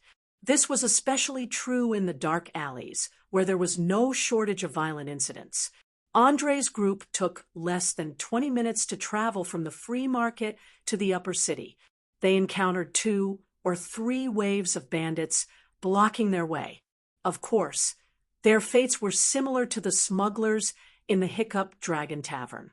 They either had their hearts pierced by sharp swords or had a gash on their necks. Andre, who desperately wanted to see Clarissa Bessemer, didn't hold back in the slightest. He displayed his advantage in speed and agility to his heart's content. His razor-sharp rapier was like the tongue of a venomous snake, each strike accurately hitting a vital point. His opponents often felt a sharp pain in the time it took them to be distracted, followed by their vision turning black as they completely lost consciousness. His terrifying killing efficiency not only caused Jess to feel fear from the bottom of his heart, but even Borgia revealed an expression of surprise. This wasn't to say that Andre's fighting ability was greater than a halfling thief's, but that his movements were more concise and faster, and were more lethal against weaker enemies. It was like a dagger could pierce a person's heart in half a second, while a heavy hammer would take more than 2 seconds to shatter an unlucky person's head. The former might be more efficient, but it would be difficult to display its power against someone wearing heavy armor. The latter didn't care what kind of armor one was wearing, since a single strike from the hammer would create a hole even if one was wearing full plate armor. It was obvious that a dagger was equivalent to Andre, a level 1 rogue swordsman, and a hammer was equivalent to a halfling thief. If the two were to fight for real, Andre wouldn't be a match for the big-breasted lowly. Wow, your performance today left a deep impression. Borgia came over and joked as soon as the battle ended. However, Andre wasn't in the mood to joke around. He shrugged and turned to Jace. How far are we from the frenzied wilderness? Look at the 3-story building with the bronze statue in front of you. It's the holy land in the hearts of all men in this city, the frenzied wilderness. You better have enough money on you, or we won't even be able to get in. Perhaps Clarissa Bessemer chose this place to get rid of clients who aren't rich enough. With that, Jess raised his arm and pointed to a brightly lit place a few streets away. At the place he was pointing at, there was a naked female statue placed in the middle of the fountain. Just from the beautiful lines and the half-hidden key parts, it was easy to tell that it was definitely made by a famous artist. If it was put up for auction, it would be worth at least 3,000 to 5,000 gold coins. Apart from that, the light used on the eaves of the door wasn't an ordinary torch or oil lamp, but a genuine rank 2 arcane spell, inextinguishable flames. The effect of this spell was to create a magical flame that burned forever on a specific object. Even though it only had visual effects and didn't produce any heat, it was, as its name suggested, the effect was almost permanent. At least, it could continue burning without casting a dispelling spell. Most importantly, one had to be at least a rank 3 mage to cast this spell.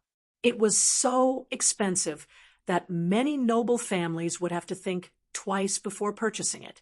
Usually, only the tombs of kings or dukes would use inextinguishable flames.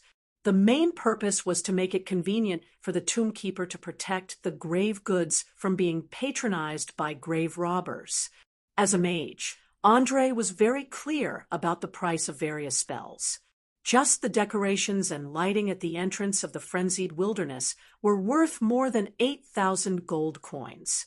If the large golden pearl emitting a gentle light on the ceiling of the hall was included, it could be said to be extremely luxurious. Staring at the women wearing sexy dresses and strange masks at the entrance, Andre instantly understood why this place was called the Holy Land of Men. A sense of mystery, novelty, and excitement. Everything a man wanted from a woman could be enjoyed here, especially since all the women working here had clearly received strict training and education. Whether it was their speech, actions, or temperament, they all gave people the illusion that they were noble and inviolable.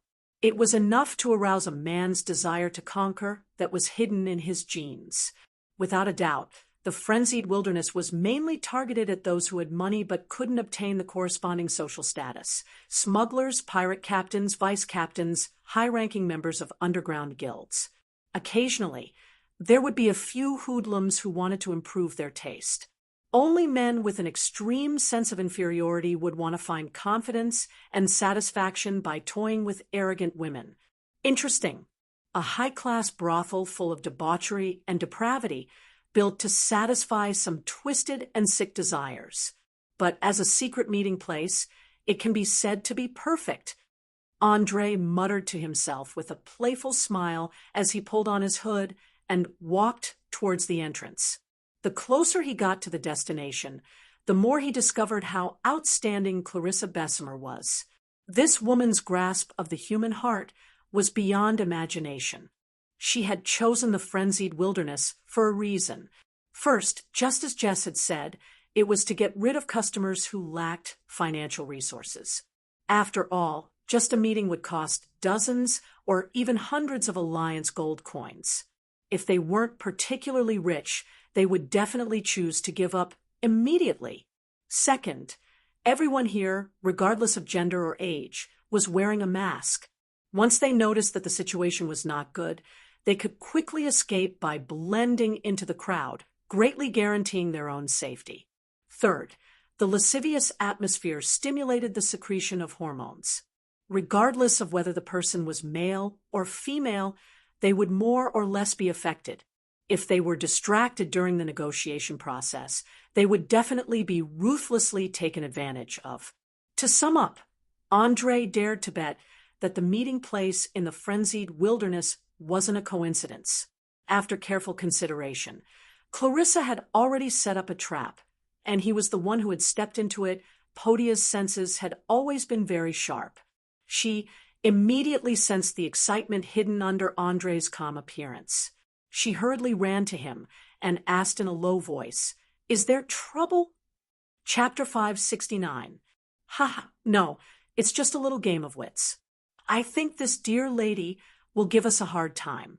No matter what happens later, don't make a sound. Leave everything to me." After saying that, Andre casually tossed a small bag of 60 gold coins to the guard at the door and walked into the hall without looking back. But before he could take more than a few steps, a strong guard quickly caught up with him and stopped him. With a bitter smile, the guard explained, "I'm very sorry, sir. Although the entrance fee is very generous, any guest who wishes to enter the frenzied wilderness must wear a mask. This is a rule that we have always adhered to since the opening of the shop. Moreover, it is better to protect the privacy of every guest. I personally suggest that you go to the stall over there and choose a mask that suits your temperament. On one hand, it can increase your charm, and on the other, it can increase your interest. Don't you think that wearing a mask and being intimate with beautiful ladies will be a different experience? Of course, if your two followers want to enter, they will have to wear a mask as well. No one is an exception." Perhaps it was the mysterious power released by the jingling gold coins in the bag, but the guard's tone was unusually polite. He didn't neglect the other party just because he looked very young, and his attitude was quite comfortable. "Mask? You mean something like the ones at the door? I'm sorry, but I'm not interested in, and I don't want to wear any deceptive accessories. You can't be thinking that wearing a mask can really hide my identity, right?" Andre purposely acted very frivolous, looking at the people around him with eyes full of disdain. At this moment, he looked like a spoiled young man, his whole body emitting a rebellious aura. The guard, who had seen many different kinds of guests, had obviously encountered a similar situation before. He calmly revealed a professional smile, and then faked a helpless sigh. "Sigh, you're right. A mask can't hide your identity, but it can add a lot of mystery. At the very least, it can make you not so easily recognized. Also, please believe me when I say that wearing a mask will definitely add a lot of interest to you. Don't you think that the ladies become more attractive after wearing a mask?" There was no doubt that he was trying to use words to persuade the guests to follow the rules here. After all, the entrance fee was only 10 gold coins per person, and 60 gold coins was double the normal price. He didn't want to give up such a generous tip. Andre purposely glanced at the high-class prostitutes and nodded. "Indeed, just like you said, they look even more alluring than when they're naked. Just like what a friend of mine once said, A woman's most beautiful and sexy moment is always between half naked and half naked. Sometimes, a small amount of covering won't have any effect. Instead, it will make men more excited. Hearing this, a look of admiration appeared in the security guard's eyes. He immediately bowed and said, "Your friend must be a great person. The number of his lovers may be more than the number of women I have ever seen. This is simply the life of every man's dream." Ha ha ha ha. That's right. He was indeed such a person. Well, you're good with words, so I've decided to accept your suggestion. Now, help me pick 3 masks. Andre laughed and threw a small bag of 60 gold coins to the guard. His actions gave people the illusion that he was spending money like water. No one disliked money, and no one would refuse to receive 60 gold coins for running errands. The guard untied the rope and glanced at the glittering alliance currency. He was so happy that his eyes narrowed into slits. Without saying a word, he turned around and ran to the place where the masks were sold. His movements were as fast as the wind, as if he was afraid that Andre would go back on his words. He had just run less than 15 meters when Portia, who had been standing silently at the side, immediately asked, "Hey, are you crazy? You actually gave this guy 120 gold coins as soon as he entered the door. That's gold coins, not silver coins, and not copper coins." "That's right, you're too extravagant. To deal with a low-level guard like this, you only need to tip him a few silver coins." Jess echoed. Obviously, the two of them did not know why Andre was doing this, and what his goal was. If not for the wisdom he had shown before, he would have been crowned with the title of a prodigal by now. A few silver coins? Ha! A few silver coins won't achieve the effect I want. Watch carefully.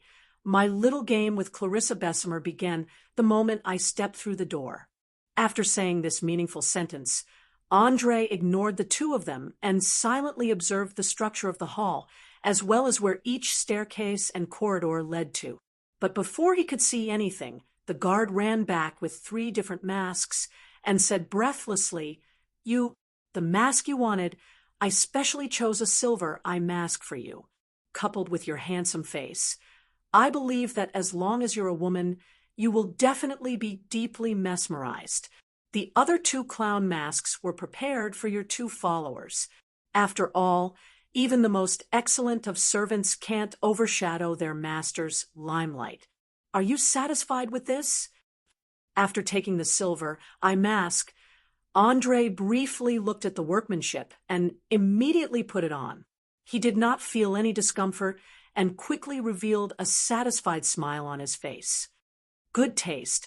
This little thing has a unique design and exquisite workmanship. Most importantly, it can set off my noble temperament. Oh, by the way, can I ask how to get to the 3rd floor? I have an appointment with a friend to meet in the innermost room on the 3rd floor. If it's convenient, please lead the way. I don't want to go to the wrong room and ruin other people's plans. The 3rd floor? Are you sure your friend is on the 3rd floor?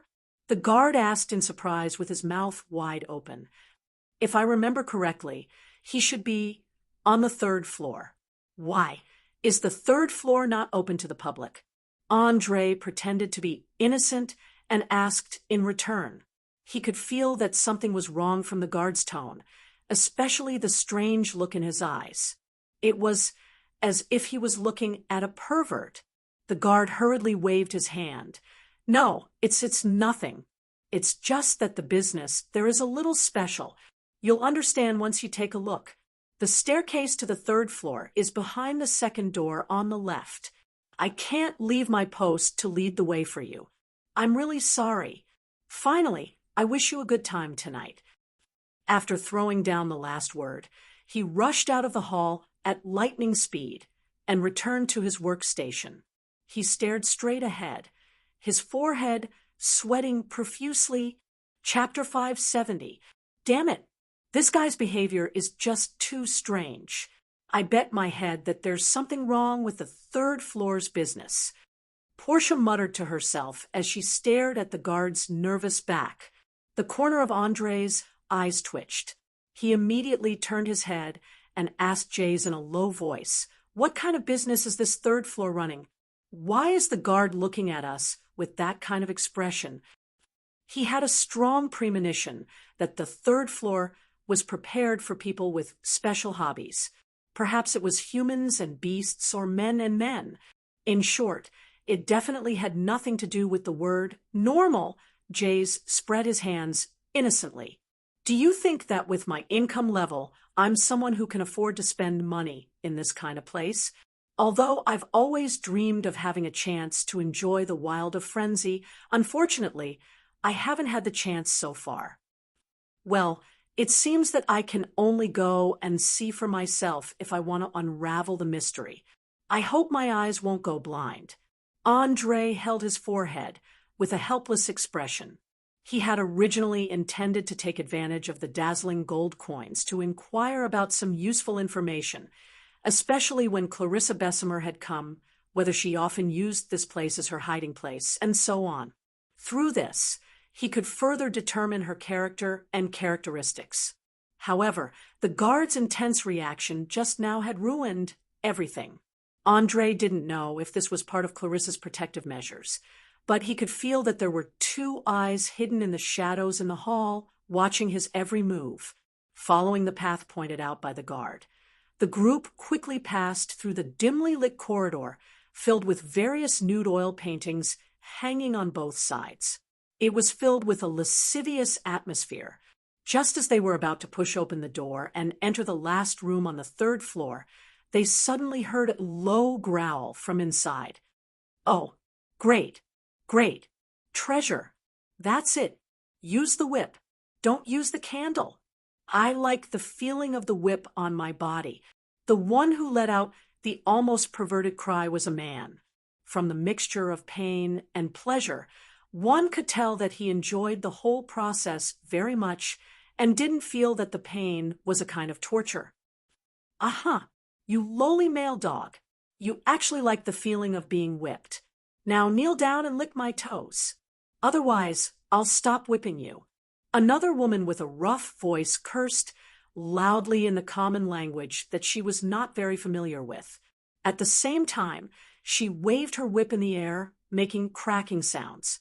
When the man heard this, he immediately begged loudly, "No, no, no, don't stop. Look, I'm already kneeling down."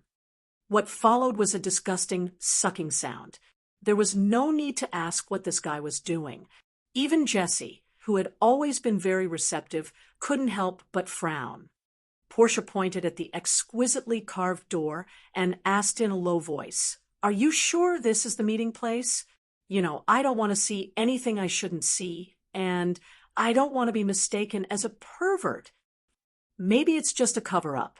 I don't think Clarissa would be so bored as to deliberately choose such a place to disgust us." Jessie's tone was very uncertain. Even he himself wondered if there was a problem. Among the three of them, the only one who could still remain calm was Andre. As a soul, from the era of information explosion, he had long seen people with strange sexual fetishes. A mere sexual abuse was nothing to him, of course, for Oriar, whose thoughts and behavior were still at the level of the Dark Middle Ages. Such behavior was still unacceptable for the time being. They even felt that this kind of person had a mental problem, and it was better to stay as far away as possible. "Forget it. It's better for me to wait outside. The two of you can go in." Portia quickly took 2 steps back and sat on the floor in the corner. Without hesitation, she expressed her firm stance. As a woman, she was more or less a little conservative in her thoughts. She couldn't stand such a scene, so she simply didn't want to see it. However, the remaining 2 men had no choice. After all, one of them was an intermediary, and the other had to talk to Clarissa face to face, listening to the gasps and screams coming from inside the door. Andre's last bit of patience was exhausted. He gave Jessie a look and said, "Let's go. Instead of making baseless guesses here, Why don't we go in and see what's going on inside? You have the same thoughts as me. I have to say that Clarissa's choice of meeting place today is a little strange. It's completely unlike her previous style. After saying that, Jesse, as the intermediary, took 2 steps forward and carefully pushed the door open with his right hand. Immediately, he saw a strange and horrifying scene. He saw a naked male dwarf, less than 2 meters tall, kneeling on the ground. Opposite him was an orc female who was more than 9 meters tall, wearing translucent underwear, and had 2 protruding fangs. The former's entire body was covered in bloody whip scars. At this moment, he was greedily licking the other's thick toes while moaning in pleasure. The latter waved her whip and rhythmically whipped the former's back. Judging from her distorted expression, she was also enjoying this game. Oh, damn it! I think my eyes have gone blind. Jesse looked at this scene with his mouth agape. His entire person was in a daze. Who is it? Who are you? What are you trying to do by barging in? The female orc immediately sat up from the chair and vigilantly held the whip tightly. The dwarf immediately realized this as well. He quickly jumped up and let out an ear-piercing shriek. Scram! Get out! Immediately! Immediately! Otherwise, I'll call someone to break your bones. But it was a pity that Andre wasn't intimidated by their stern warnings. He smiled playfully and said, Let's end the show here. We're Clarissa Bessemer's guests. Get her to come out quickly. Oh, right, the password is Moonlight Dance. Fortunately, I haven't forgotten. I don't understand what you're talking about. Who is Clarissa Bessemer? The dwarf and the female orc looked at each other and then pretended that they did not know anything. But unfortunately, the surprise that flashed through his eyes had already exposed everything. You don't understand? Or are you unwilling to understand? Andre asked with a faint smile. He slowly pulled out the thin sword from his waist, raised it high, and said very slowly, Clarissa Bessemer, I know you're in this room. Come and take a closer look at this sword. I believe you must be very familiar with it. That's right, this is Neil Grant's personal sword, and its owner is the murderer of your father. Guess, since the sword is with me, what happened to its original owner? I believe with your intelligence, it won't be difficult to guess the answer, right? Chapter 5, 71. The biggest difference between a smart person and an idiot was that a smart person only needed to mention a few key words, and they would immediately understand the meaning of the entire sentence. On the other hand, an idiot was the exact opposite. Even if you explained the entire incident in detail, they might not even understand a single word in the end. Obviously, a person who was proficient in 12 languages was definitely not an idiot. Therefore, after Andre finished speaking, the sound of gears grinding could be heard from the wardrobe in the room. Following that, a woman wearing a white headscarf, a white veil, and a white robe walked out. She had a pair of charming red eyes that were as clear as rubies and filled with the light of wisdom. She gently waved her hand at the dwarf and the female orc. The two of them immediately placed one hand on their chest and bowed deeply. Then they picked up their clothes and put them on before leaving the room consciously. Dangerous and mysterious, especially that indescribable temperament. It was like a huge whirlpool that made people unknowingly fall into it. Clarissa Bessemer? Andre looked into the woman's eyes and asked tentatively. The woman smiled and walked with light steps to the front of the chair. She sat down in a pleasing posture, revealing 2 bare feet that looked white and delicate. Every toenail was smeared with purple oil paint. There were even 2 strings of pearls hanging from her ankles, setting off her charming and smooth calves. After sitting down, she rested her chin on her right hand and asked, What do you think? Other than Clarissa Bessemer, can I be anyone else? That's not necessarily true. Many times, our eyes, nose, and ears send some false information to deceive the brain. In addition to the misunderstanding caused by habitual thinking, it doesn't seem difficult for a person to completely disguise themselves as someone else. Tell me, how can I believe that you are Clarissa Bessemer? After all, a name is just a code. It's not a real name with mysterious power. Just like how you can be called Clarissa Bessemer, others can be called Clarissa Bessemer. Andre said as he pulled out a chair and sat opposite the woman. A faint smile hung on the corner of his mouth. It was obvious that he enjoyed this special conversation that could make his brain work at full speed. That's right. What you said makes sense. Clarissa Bessemer is just a name, a code. Anyone can use it. But didn't you bring my middleman here? Isn't he enough to prove that I'm Clarissa Bessemer herself? As she spoke, the woman pointed at Jess, who was still in a daze. At this moment, her eyes were full of smiles, as if she wanted to see how Andre would respond. Andre turned his head and deliberately revealed a playful expression. Then he suddenly burst into laughter. Ha ha ha! How interesting! You actually want someone who hasn't seen you take off your veil for years to prove herself? I'm very sorry, but I really don't think this is a good idea, and I don't think it's credible at all. Seeing that the problem was easily resolved once again, the woman immediately clapped her hands and praised, as expected of the person who played the underground guild and the ratmen in the palm of his hand. He really didn't disappoint me. In fact, I've just obtained a piece of information about you. Although the content isn't much, it's more exciting than most people's lives.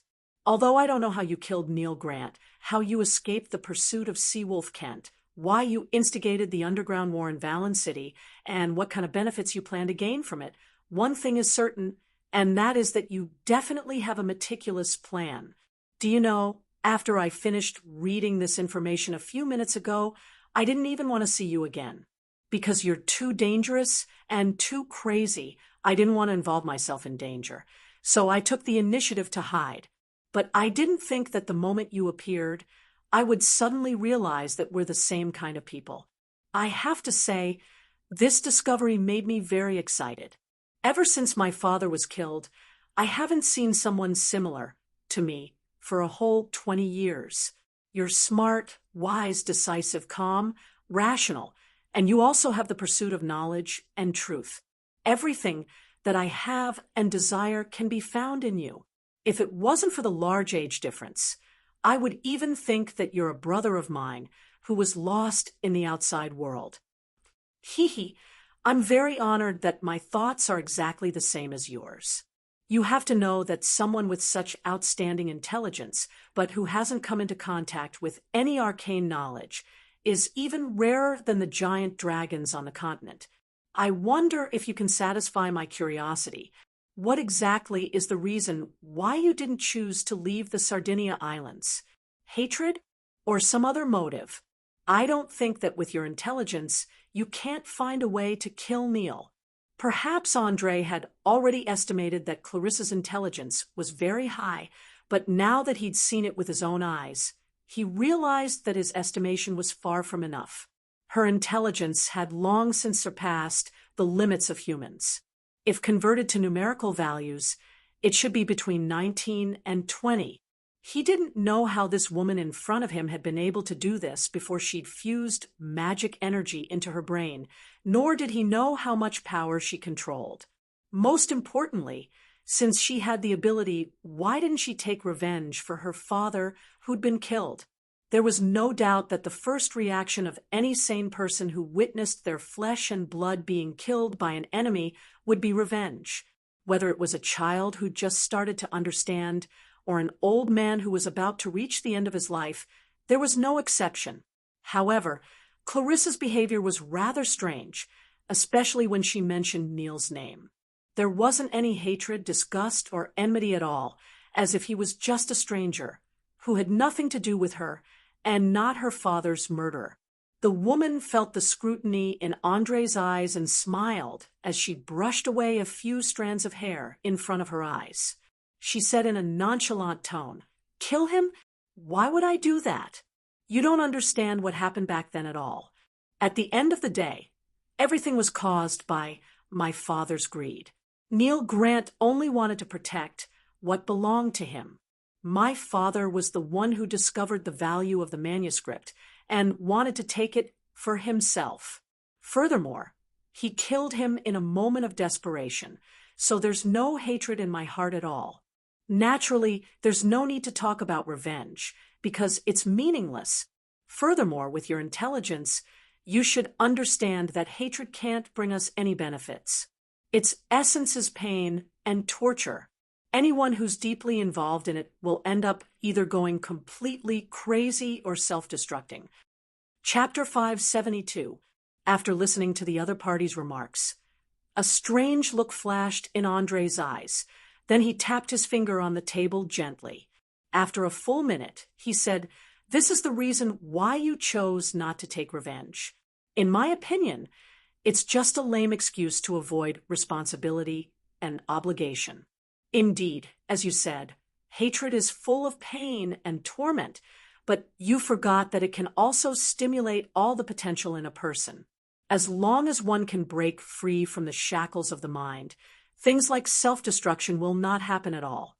What's more, according to the information I received, you almost drowned in the roadside drainage ditch in order to save your father, but now you're saying that there's no hatred in your heart.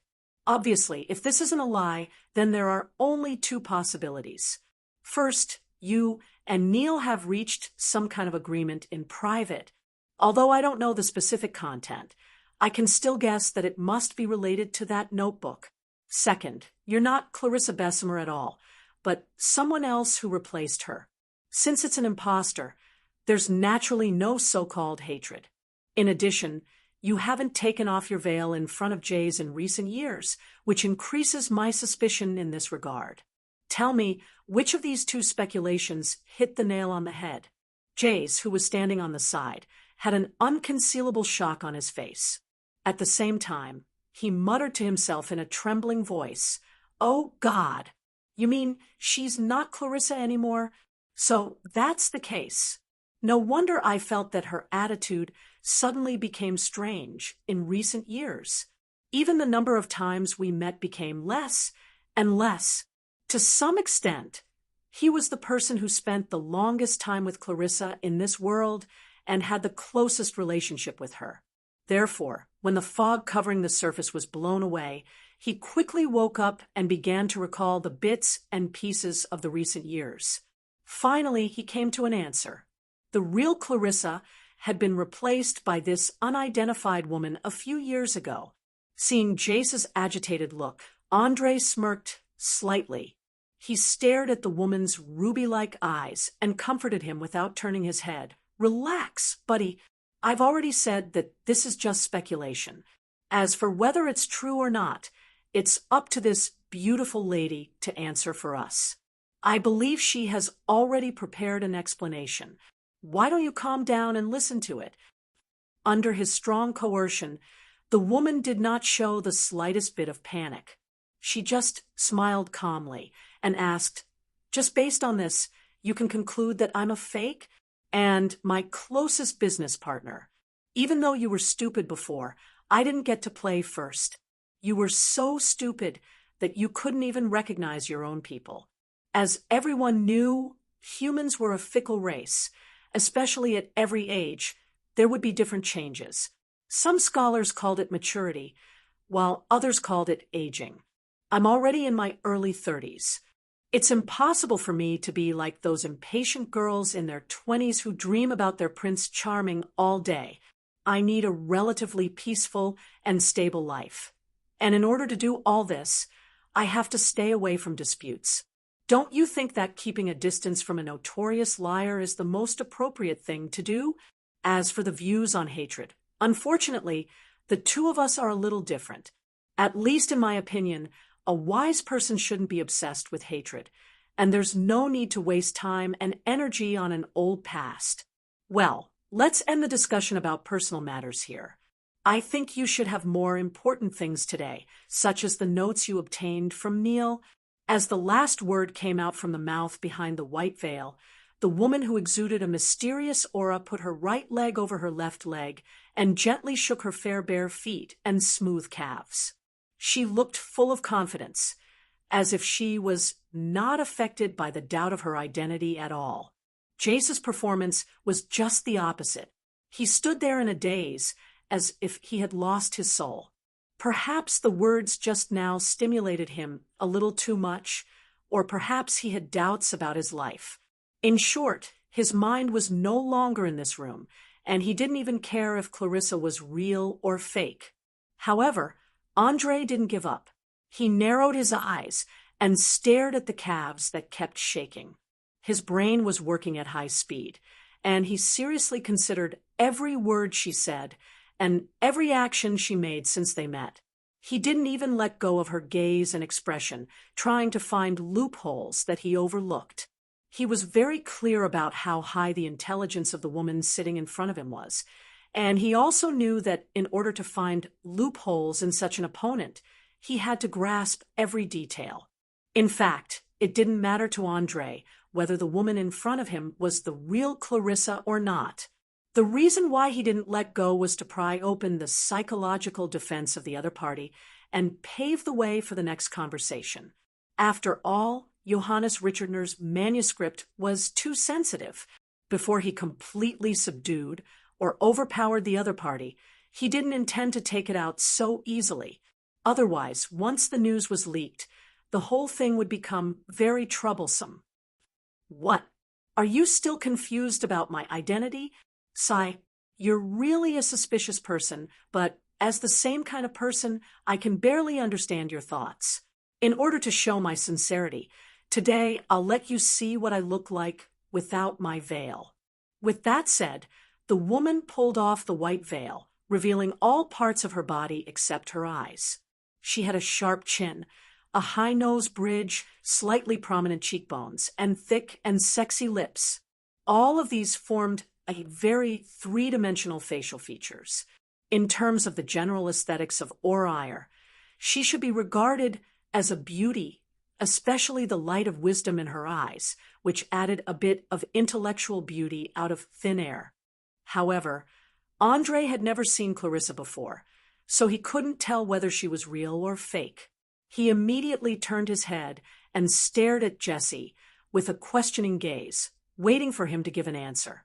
Seeing the woman's appearance, Jesse's emotions suddenly became complicated. He wanted to speak several times, but he didn't know what to say. After a long time, he nodded with emotion. Yes, it's this face. After so many years, there are no traces of time left. Maybe you're right. I'm a notorious liar who has brought you a lot of trouble. In order not to drag you down, it's better for us to draw a clear line between us as soon as possible. Today is the last time I appear as an intermediary. From now on, we have nothing to do with each other. Hee, did you hear that? He admitted that I'm Clarissa Bessemer. Do you have any questions now? The woman blinked and asked with a smile. She didn't seem to care about the departure of her partner for many years. She didn't care about the other party's life or death at all. Under that beautiful face hid an emotionless, cold heart. Chapter 573. A psychologist once concluded that the higher a person's IQ was, the colder their personality would be. This was because, in their opinion, more than 90% of the people around them were idiots. They couldn't understand their thoughts at all. At the same time, they couldn't communicate with them in a real sense. Andre did not know if the woman sitting in front of him had a similar problem, but he could feel that she did not care about Jess at all. It was as if he was just a tool that could be discarded at any time after being used. She was no different from the high-ranking members of the Linton City Mage Association. In fact, the reason why most mages were reclusive, cruel, cold, and strange was due to a severe lack of communication. They spent their days locked in their mage towers or laboratories, studying the mysteries of magic day after day, gradually isolating themselves from the outside world. At most, they would occasionally come out to discuss problems with other mages and purchase some necessities. As one of the high-ranking members of the Linton City Mage Association, Andre had met a few old fellows who were rank 9 and above in private. Without exception, they were all complete egoists who did not care about the lives of ordinary people. The most extreme of them would even sell their own children as goods. Perhaps in their eyes, their lives had evolved to another level. It was as if they were gods looking down on mortals. Many people who exceeded a certain level of intelligence would unknowingly make similar mistakes. Although this woman was not a mage and had not mastered any powerful arcane spells, she had the common problem of many spellcasters: selfishness, conceit, and seeing the people around her as pawns. She did not miss any of these mistakes. Just as Andre was about to say something, he suddenly discovered a tattoo in the shape of a longsword where the pearls were on her ankle. It looked like the symbol of some organization or a symbol of some status. In order to make sure that he was not mistaken, he rushed out with lightning speed and grabbed the woman's foot. He pushed aside the pearls that were covering her ankle and saw a black longsword mark. Although it had dimmed due to time, he could still vaguely make out the delicate patterns on the blade. "Bastard! What are you doing? Let me go. Someone! There's a pervert here." The woman panicked and struggled to break free. At the same time, she shouted at the door, as if she wanted the dwarf and female orc who had just left to come in and save her. But it was a pity that she didn't receive any response after shouting for a long time. After a full minute, Portia's languid voice sounded through the crack in the door. "Stop shouting. Those two disgusting bastards have been knocked out by me. They can't help you now. In addition, I'll kindly remind you that it's best not to play any tricks in front of that guy. There's a crazy monster locked in his brain. Once it's released, the consequences will be unimaginable." Hearing the halfling's evaluation of himself, Andre had a faint smile on his face. He then said in a very firm tone, "She's right, Mississippi. You'd better cooperate, or I may take a lot of extreme measures. Also, I can basically confirm that you are not Clarissa Bessemer at all. The reason is simple. According to Clarissa's life experience, she must have suffered a lot when she was young and walked a lot of roads. The soles of her feet must have calluses or thick skin, but you are very delicate. You don't look like someone who has walked a lot. You are a disguise, a substitute, and a bait placed in the open. Tell me, who sent you here? What does this sword-shaped tattoo mean? Miss, you owe me a lot of answers. Fortunately, I've always been patient. I can sit down and listen to your explanation." As Andre successfully found a breakthrough, the conceit in the woman's eyes completely disappeared. Her spirit also entered a state of semi-collapse. Her whole body was constantly trembling. She crouched on the ground and curled up into a ball, as if this was the only way to make her feel a little safer.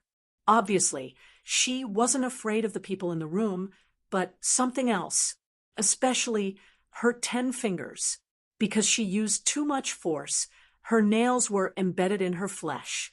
She also let out a neurotic growl. No, I can't fail. I don't want to die. I don't want to die. Please don't kill me. Kill you? Tell me, who wants to kill you?" Andre was keenly aware of the information contained in these long-winded ramblings. He immediately bent down and asked loudly, "Lance will kill me, just like how he rushed into my house and killed my parents. He's a devil through and through." The woman's spirit had obviously been seriously stimulated. The more she spoke, the more agitated she became. In the end, she even pounced on him and scratched like a madwoman. She had completely lost all rationality. Seeing that they couldn't communicate normally now, Andre sighed helplessly. He raised his hand and hit the back of the woman's neck hard. The woman who was crazy a second ago instantly lost consciousness and fell softly in his arms. Traces of tears could even be seen at the corner of her eyes. Oh my God! Things have changed too quickly. I don't even know what expression I should use now. Clarissa had actually been impersonated. Why? The most important thing is, where is she now? Jess grabbed his hair hard and asked a series of questions hysterically. At this moment, his heart was collapsing.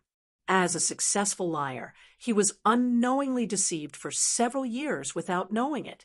Just thinking about it was ironic. Andre carefully checked every inch of the woman's body while answering in a flat tone.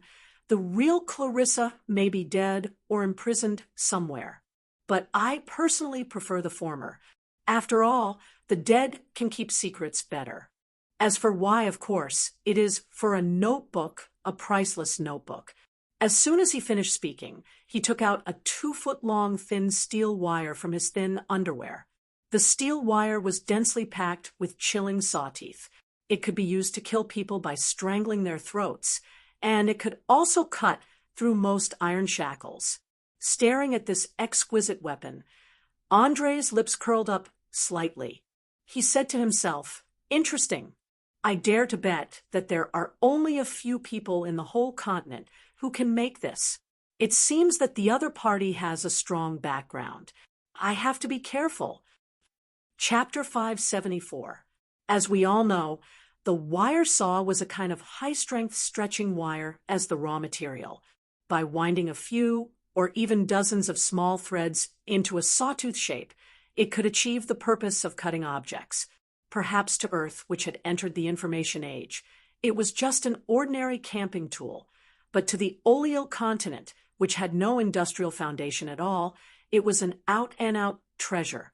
Not to mention how the clumsy human fingers could wrap around it, just pulling on the tensile steel wire, which was almost invisible to the naked eye, was enough to render more than 99% of blacksmiths helpless. Andre could almost imagine how powerful an organization was to be able to equip a bait with such luxurious equipment, to be able to make its members lose their minds out of fear. Although the contents of the notes had not been deciphered, he had almost confirmed that this was definitely the manuscript left by the master of swordsmanship, Johnny Richard Turner. Otherwise, who would spend so much manpower, material resources, and patience for a crappy poetry collection? What should we do next? Jess stared at the steel saw that was emitting a cold light and asked at a loss. As a liar, a big liar who had successfully deceived countless people, even if he was stupid, he knew what it meant for this thing to appear on a weak woman. He felt bad. First, he was inexplicably hypnotized and controlled, followed by being blacklisted by the Underground Guild. And now he was involved in a very dangerous incident. Sometimes he even wondered if he was cursed by the goddess of misfortune. Otherwise, how could he encounter so many coincidences and not even have a chance to escape? Next, Andre's face showed a strange expression, and then he shook his head without hesitation. "I'm sorry. You have no next, my dear friend. Do you still remember what I said before? You will prove your value, but unfortunately, not only did you not prove it, but you also released a lot of wrong information, causing me a lot of trouble. But I am a kind person, and I don't intend to kill you, so you can leave at any time. Oh, yes, remember to keep your mouth shut. If you dare to tell others what happened today, then I will soon appear again. I'm sure you don't want to see that day, right?" Although the entire sentence didn't contain any insulting words, nor did it contain any bloody threats, Jess still felt a bone-piercing chill. He knew that once he walked out of the frenzied wilderness alone, it wouldn't be long before he became someone's prisoner. Whether it was the underground guild leader who was in a state of rage, or the organization behind this woman, they would never let him go. Trash has no value in existing. You have no right to live. This was a principle that every citizen of Valen City understood. Even the children of a few years old were no exception. As someone who had lived in the city of sin for decades, Jess had seen with his own eyes how miserable the fate of those who had lost their value, but he never thought that he would have such a day. He didn't want to die. At least, he didn't want to be tortured and leave this world. Just as Jess was racking his brains trying to convince and to let him stay, Portia, who had been waiting outside the door, quietly slipped in. She first glanced at the unconscious woman, then glanced at the sweating swindler, a playful smile on her lips. She then asked Andre, "How is it? Did you find anything?" No, she was too agitated just now and couldn't communicate normally. But I found this and the tattoo on her ankle. Andre raised the delicate wire saw as he spoke, at the same time pointing at the sword-shaped tattoo with his other hand. Wow, what a beautiful little toy. Quick, let me see. From the moment she saw the wire saw, Valen's eyes released two terrifying rays of light. She immediately rushed up and snatched it, carefully inspecting every detail on it. She even unknowingly drooled. Without a doubt, her halfling and thief nature had once again flared up. She didn't need to ask to know that she wouldn't be able to get the wire saw back. Andre had a premonition that something like this would happen, so he sighed helplessly and reminded her, "All right, that's just a tool. You should first check this tattoo and see if you've seen it before. After all, we don't know anything about the organization behind this woman, so even the slightest clue would be good." Valen reluctantly moved her gaze away from the wire saw and then gently shrugged her shoulders. "No problem. You're the leader. I'll listen to you, but I'll have to keep this tool for 2 days to study." Although she tried her best to look serious, Andre knew that he wouldn't be able to get the wire saw back. "I have to say, you're really a qualified thief. As long as you see something you like, you'll immediately think of ways to take it for yourself. All right, it's yours." Andre generously gave up the ownership of the spoils of war.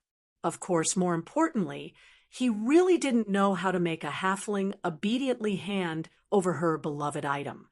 He, thank you. I owe you one more time." Seeing that her scheme had succeeded, Valen winked playfully. As the saying goes, when you have too many lice, you don't feel itchy, and when you have too many debts, you don't have to worry. She had already agreed to serve Andre anyway, so she didn't mind prolonging her time a little.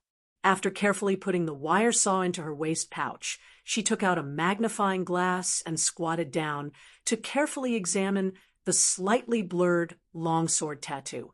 After about 3 minutes, she said, Judging from the degree of fading, this tattoo should have been made at least 10 to 15 years ago. Moreover, it wasn't made with a needle, but with a red-hot, needle-shaped soldering iron. I found some burnt dead skin, similar to those found in the slave market. Last but not least, this woman's body has been forcibly altered. Many of her bones have been twisted and deformed. If I'm not wrong, she must have been carrying all kinds of shackles and molds when she was a child, so that she would look exactly like Clarissa Bessemer. You're saying she was trained as Clarissa Bessemer's substitute 10 years ago, and then sent to Valen City to carry out a mission? Andre narrowed his eyes and asked with a serious expression. Chapter 5, 75. Based on the information obtained from Kent, it seemed that Neil had finished deciphering the notebook around this time. This meant that the mysterious organization had started their preparations after receiving the information, patiently waiting for more than a decade before making their move. Such terrifying perseverance and willpower was enough to make anyone shudder. Portia clearly understood the severity of the situation. She put away her usual cheeky smile and replied with a frown, "More or less, but I still need to check her face to be sure." "Hurry, we don't have much time. We need to leave before they discover the situation here. Otherwise, we won't have much chance of winning in a direct confrontation." As a smart person, Andre would never take the initiative to attack without knowing the details of the enemy. He wouldn't be so foolish as to fight force with force when his side was clearly at a disadvantage, especially when the mage profession was still sealed. His personal strength had been severely reduced, so he couldn't let his guard down. "Don't worry, I'll give you a satisfactory answer in 5 minutes." After saying that, Portia took out a few strange tools from her waist pouch and started fiddling with the unconscious woman's face. She measured the distance between the eyebrows, cheeks, cheekbones, and jaw. By collecting these data, she could find the external influences during the development of the bones. If the deformation was too great, the overall structure would be very strange. One had to know that in Oroire, other than magic that could change a person's appearance, they could also wear various molds when they were young to cultivate a specific appearance and height. In this regard, the slave merchants had the most right to speak. They often bought some young children and forced them to wear molds. Every once in a while, they would replace them with a bigger mold according to their growth.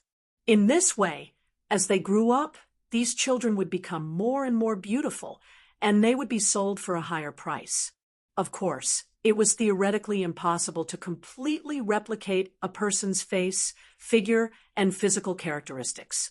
This was because people were constantly growing, aging, and eventually dying. Unless someone could continuously create molds according to the target's growth and changes. However, this was too troublesome. It was better to just use magic to save the trouble. The only downside was that magic could be broken and people who grew up with molds would grow naturally. If one didn't examine carefully, they wouldn't be able to find any flaws. While the big-breasted loli was busy, Andre turned his gaze back to the uneasy jays. He asked, "What, you haven't left yet? Or do you think you can convince me? I beg you, please give me another chance. I will definitely prove my worth. I know a lot of secrets about the smugglers, and at the same time, I can contact the ships that go to the neighboring cities." Jesse knew that this was likely to be his last chance. He tried his best to show his useful side, and even took out the secret that he had hidden in his heart for many years in exchange. But unfortunately, he didn't notice the depth and wisdom in Andre's eyes, as well as the faint smile on his lips. After a full 10 minutes, Jesse finally said everything that he could think of in one breath. He couldn't think of any other use for himself. Like a criminal waiting for the judge to sentence him, his eyebrows were filled with tension. "Are you done? Since you're done, please turn around and leave. As for the reason, I've already said it once, and I don't want to repeat it a second time. But seeing how sincere you are, I can give you a chance, a trial. Work hard to prove yourself. If your performance meets expectations, I will accept you as one of us. Remember, you only have one chance. I will be watching your every move in the dark." After blurting out the last word, Andre didn't reveal any more details. He stood quietly on the spot, waiting for the results of Portia's examination. He didn't even reveal the content of the trial. Everything depended on Jesse to use his brain to analyze and speculate. The difficulty was beyond imagination. Although Jesse didn't understand what he needed to do, he still forced himself to look thoughtful and nodded. Then, with a stomach full of questions, he slowly turned around and left the room, disappearing at the end of the corridor. Just as his footsteps gradually faded into the distance, Portia asked without turning her head, "You intend to use him as bait?" Andre nodded lightly. "That's right. I believe that this mysterious organization will definitely take action before the Underground Guild. As long as we follow the vine to the melon, we will definitely find some clues. Besides, this can also test whether Jesse is worthy of my nurturing. Killing 2 birds with 1 stone, isn't it? Nurture him? A liar? Are you crazy?" Portia stood up in shock, her face full of disbelief. "Why not? You have to know that experienced liars are a scarce resource. They can become outstanding diplomats or competent negotiators. Isn't that worth nurturing?" Andre asked with a smile. As a person with rich experience, he knew that there were no useless people in the world. The reason why he was temporarily useless was because he hadn't found a suitable position for himself, especially someone like Jesse, who had been in the gray area for many years. As long as he was used well, he could often play an unimaginable role. Portia obviously couldn't find any reason to refute. She could only spread out her hands and say, "All right, I admit that what you said makes sense. It seems that being a liar isn't a bad profession. Why didn't I realize that it had such a bright future before?" Ha ha ha ha. Thieves have a bright future too. At least they aren't worse than liars. All right, let's stop chatting. Now tell me about the results of your examination. Is she the kind of person who grew up with molds? After making a simple joke, Andre quickly shifted the topic to the main topic. He needed to deal with the matter at hand as quickly as possible. Otherwise, he might not be able to catch up with Jesse. Portia, who had always been straightforward, pressed a hand on the woman's forehead and explained in a low voice, "Pay attention to the uneven skull here. It's obviously caused by changing the mask many times. Someone put on a mask to correct the shape of her face when she was very young and changed it every once in a while. That's why there are traces of bone deformation on her forehead. In addition, the traces of her chin being corrected by the mold are also very obvious. Apart from the color of her eyes, even her hair is washed out with a kind of medicine over a long period of time." Hee, that means the other party is really scheming. Let's see who will have the last laugh. I'll give you a mission now. Follow behind Jesse, and don't act rashly no matter what happens. Inform me immediately after you find out where he's hiding. Andre instructed with a cold smile. Chapter 576. As a thief, Bordia was best at stealth and tracking, so she gladly nodded and agreed. "No problem. It's a simple task, but I like it. But are you sure you don't need to help that liar at a critical moment? I'm not sure if he'll be able to withstand the interrogation." "No, there's no need. This is also part of the test. I don't like people who change their minds. If he can't withstand it, then he's not qualified to be my training target. All right, go quickly. He'll disappear from our sight in a while. Also be careful. Don't get too close. Come back after you confirm his location." Andre was never a soft-hearted person. His sympathy was usually reserved for children, pregnant women, and the elderly. He didn't care whether Jays was tortured physically as long as he didn't die. As for the handicap, with the powerful healing ability of this world's divine spells, even the dead could be resurrected, not to mention a mere cripple. Although the cost was a little high, Bordia patted her voluptuous chest and promised with a smile. "Ha ha! Don't worry, I'm very confident in my stealth ability. I won't be discovered. Last question. How do you plan to deal with this woman, the dwarf, and the female orc outside?" Staring at the woman's tear-stained face, Andre pondered for a few seconds. This woman should know a lot of useful information. Let's keep her for now. I'll bring her back to the basement of the warehouse and slowly interrogate her. The two outside are just pawns. They probably don't know anything. Just get rid of them. There's no need to take the bodies away. Just leave them here as a warning. In a short moment, he made a judgment on the fate of 3 people. One could live for the time being, while the other 2 would be killed immediately. There wasn't any sloppiness in the process. It was so decisive that it made one's heart palpitate. This was not like killing someone in a battle. In a battle, people were controlled by their survival instincts. Often, people did not have much time to think. Their bodies reacted naturally, and by the time their brains began to think about what killing meant, the other party had already fallen into a pool of blood. With ample time, there were generally only 2 kinds of people who could kill without any psychological barriers. One was the superiors. In order to protect their rights and status, they would not hesitate to kill even their own flesh and blood. The other was the extremely selfish bastards. They did not care about their own kind at all. In order to obtain rich benefits, they would even carry out an inhumane bloodbath in a city. It was apparent that Andre didn't belong to the above two types of people. His motive for killing was to protect himself. It was a rational judgment of his brain. In fact, if he could, he would find a place to lock them up temporarily. But it was a pity that now wasn't the time to be soft-hearted. Portia keenly captured the annoyance in his eyes. She tiptoed and asked softly, "How about I go out and help you get rid of those two little troublemakers?"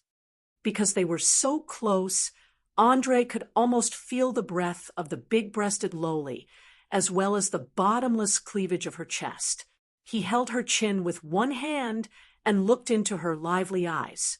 He shook his head slightly and said, "Thank you, but there's no need for that. I'm not so weak that I can't even carry out the decision I made.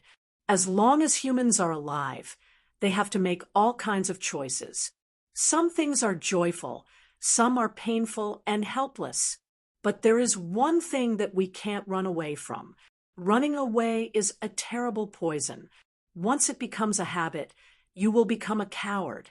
No matter what you encounter, you will always think of running away to solve the problem.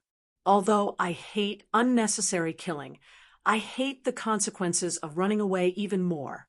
So, it's better to do it myself. Finally, thank you again for your relationship. In return, I have a small gift for you."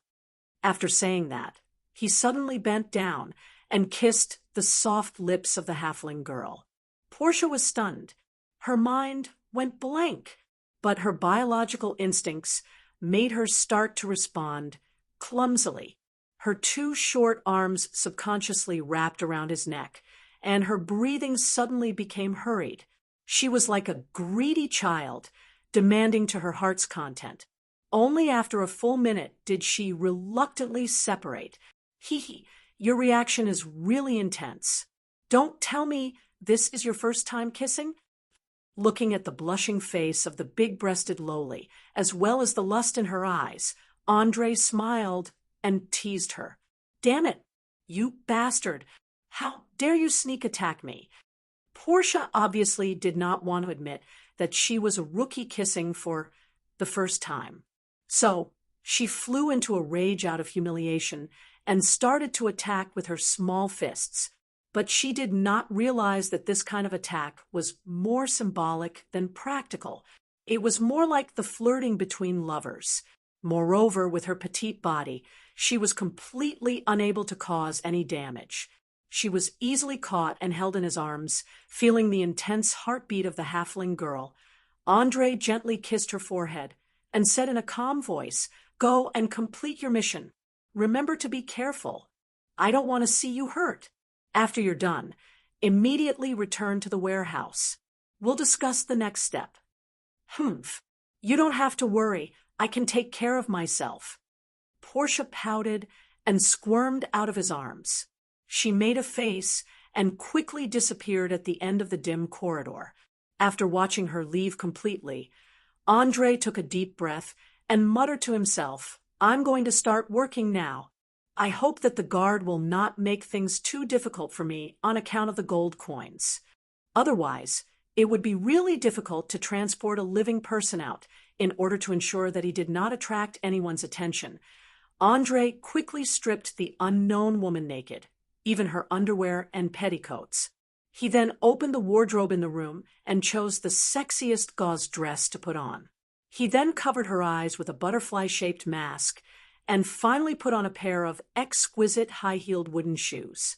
In just a few minutes, an image that was originally full of intelligence had been transformed into the appearance of most high-class prostitutes in the frenzied wilderness.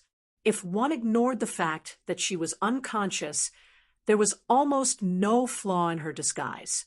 But Andre still felt that it was not enough. He opened a bottle of wine and poured a mouthful into her mouth and sprinkled a little on her clothes, pretending that she was drunk. After completing all the preparations, he helped the woman up and walked downstairs. As they passed through the corridor, he casually stabbed the dwarf and the female orc in the heart, completely eliminating the last threat. Chapter 5, 77. Perhaps due to the lack of customers on the third floor, coupled with the strong perfume smell in the air, the faint smell of blood in the corridor didn't attract anyone's attention. Even the attendants who passed by occasionally thought that the customers were having fun and didn't notice the two corpses lying in the dark corner. Just like that, Andre carefully supported the disguised woman all the way to the hall. But before he could approach the door, a fully armed guard suddenly blocked his way. "I'm very sorry, sir. The frenzied wilderness has a rule. Without permission, you can't take away any of the ladies here." "Rules? Why didn't I know about this rule? And this lady beside me isn't one of your people. She's a friend of mine. Please step aside, or I'll get angry." Andre pretended to be angry and glared at the guard. In fact, he wasn't too sure if this woman disguised as Clarissa Bessemer had anything to do with the frenzied wilderness. But now, he could only use a tough attitude to force the other party to back down. But the guard obviously didn't buy it. He continued to block the way and threatened in a low voice, "Sir, please don't treat me like an idiot. Look around you. Which man who comes to the frenzied wilderness for fun would bring a female companion? Let her go right now, or don't blame me for being rude." At this point, he placed one hand on the hilt of his sword and raised his other hand to wave. The other guards saw this and rushed over to surround them. Andre couldn't help but frown when he saw that the situation was heading in the worst possible direction. Even though these guys who weren't even level 1 warriors wouldn't pose any threat to him, he still had a burden on him and couldn't make use of his advantage in speed. Of course, the most important thing was that the location of the hall was too conspicuous. There were many thugs from the underground guilds patrolling the streets. If things got out of hand, it wouldn't be easy to escape. After all, he was still on the other party's wanted list. As the guards approached, Andre had no choice but to retreat. Just as his last bit of patience was about to be worn out, a sudden exclamation came from the door. "Oh my God, aren't you that generous customer from before? What's going on? Why are you all surrounding him?" He saw a man in the same armor running towards him. He was none other than the guy who had helped Andre buy the mask half an hour ago.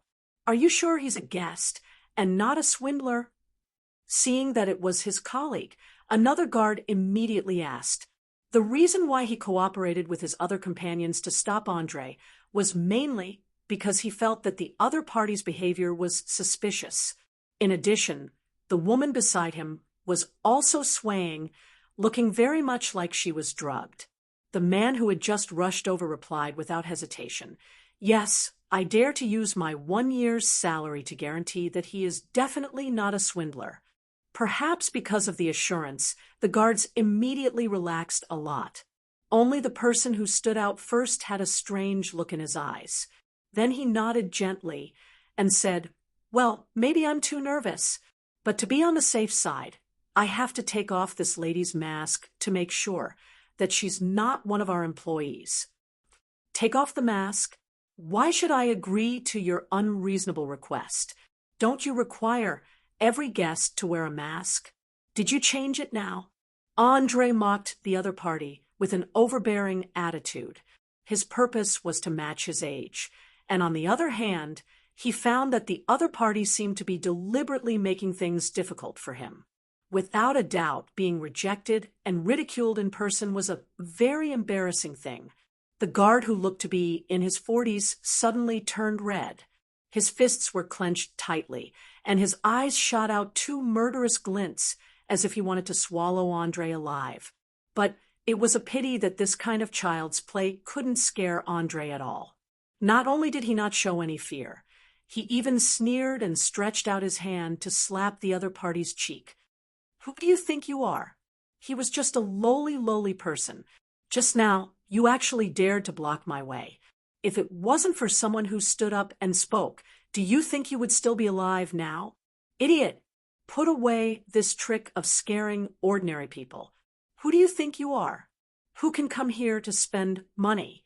To put it bluntly, any random guest had the ability to make your entire family die in one night.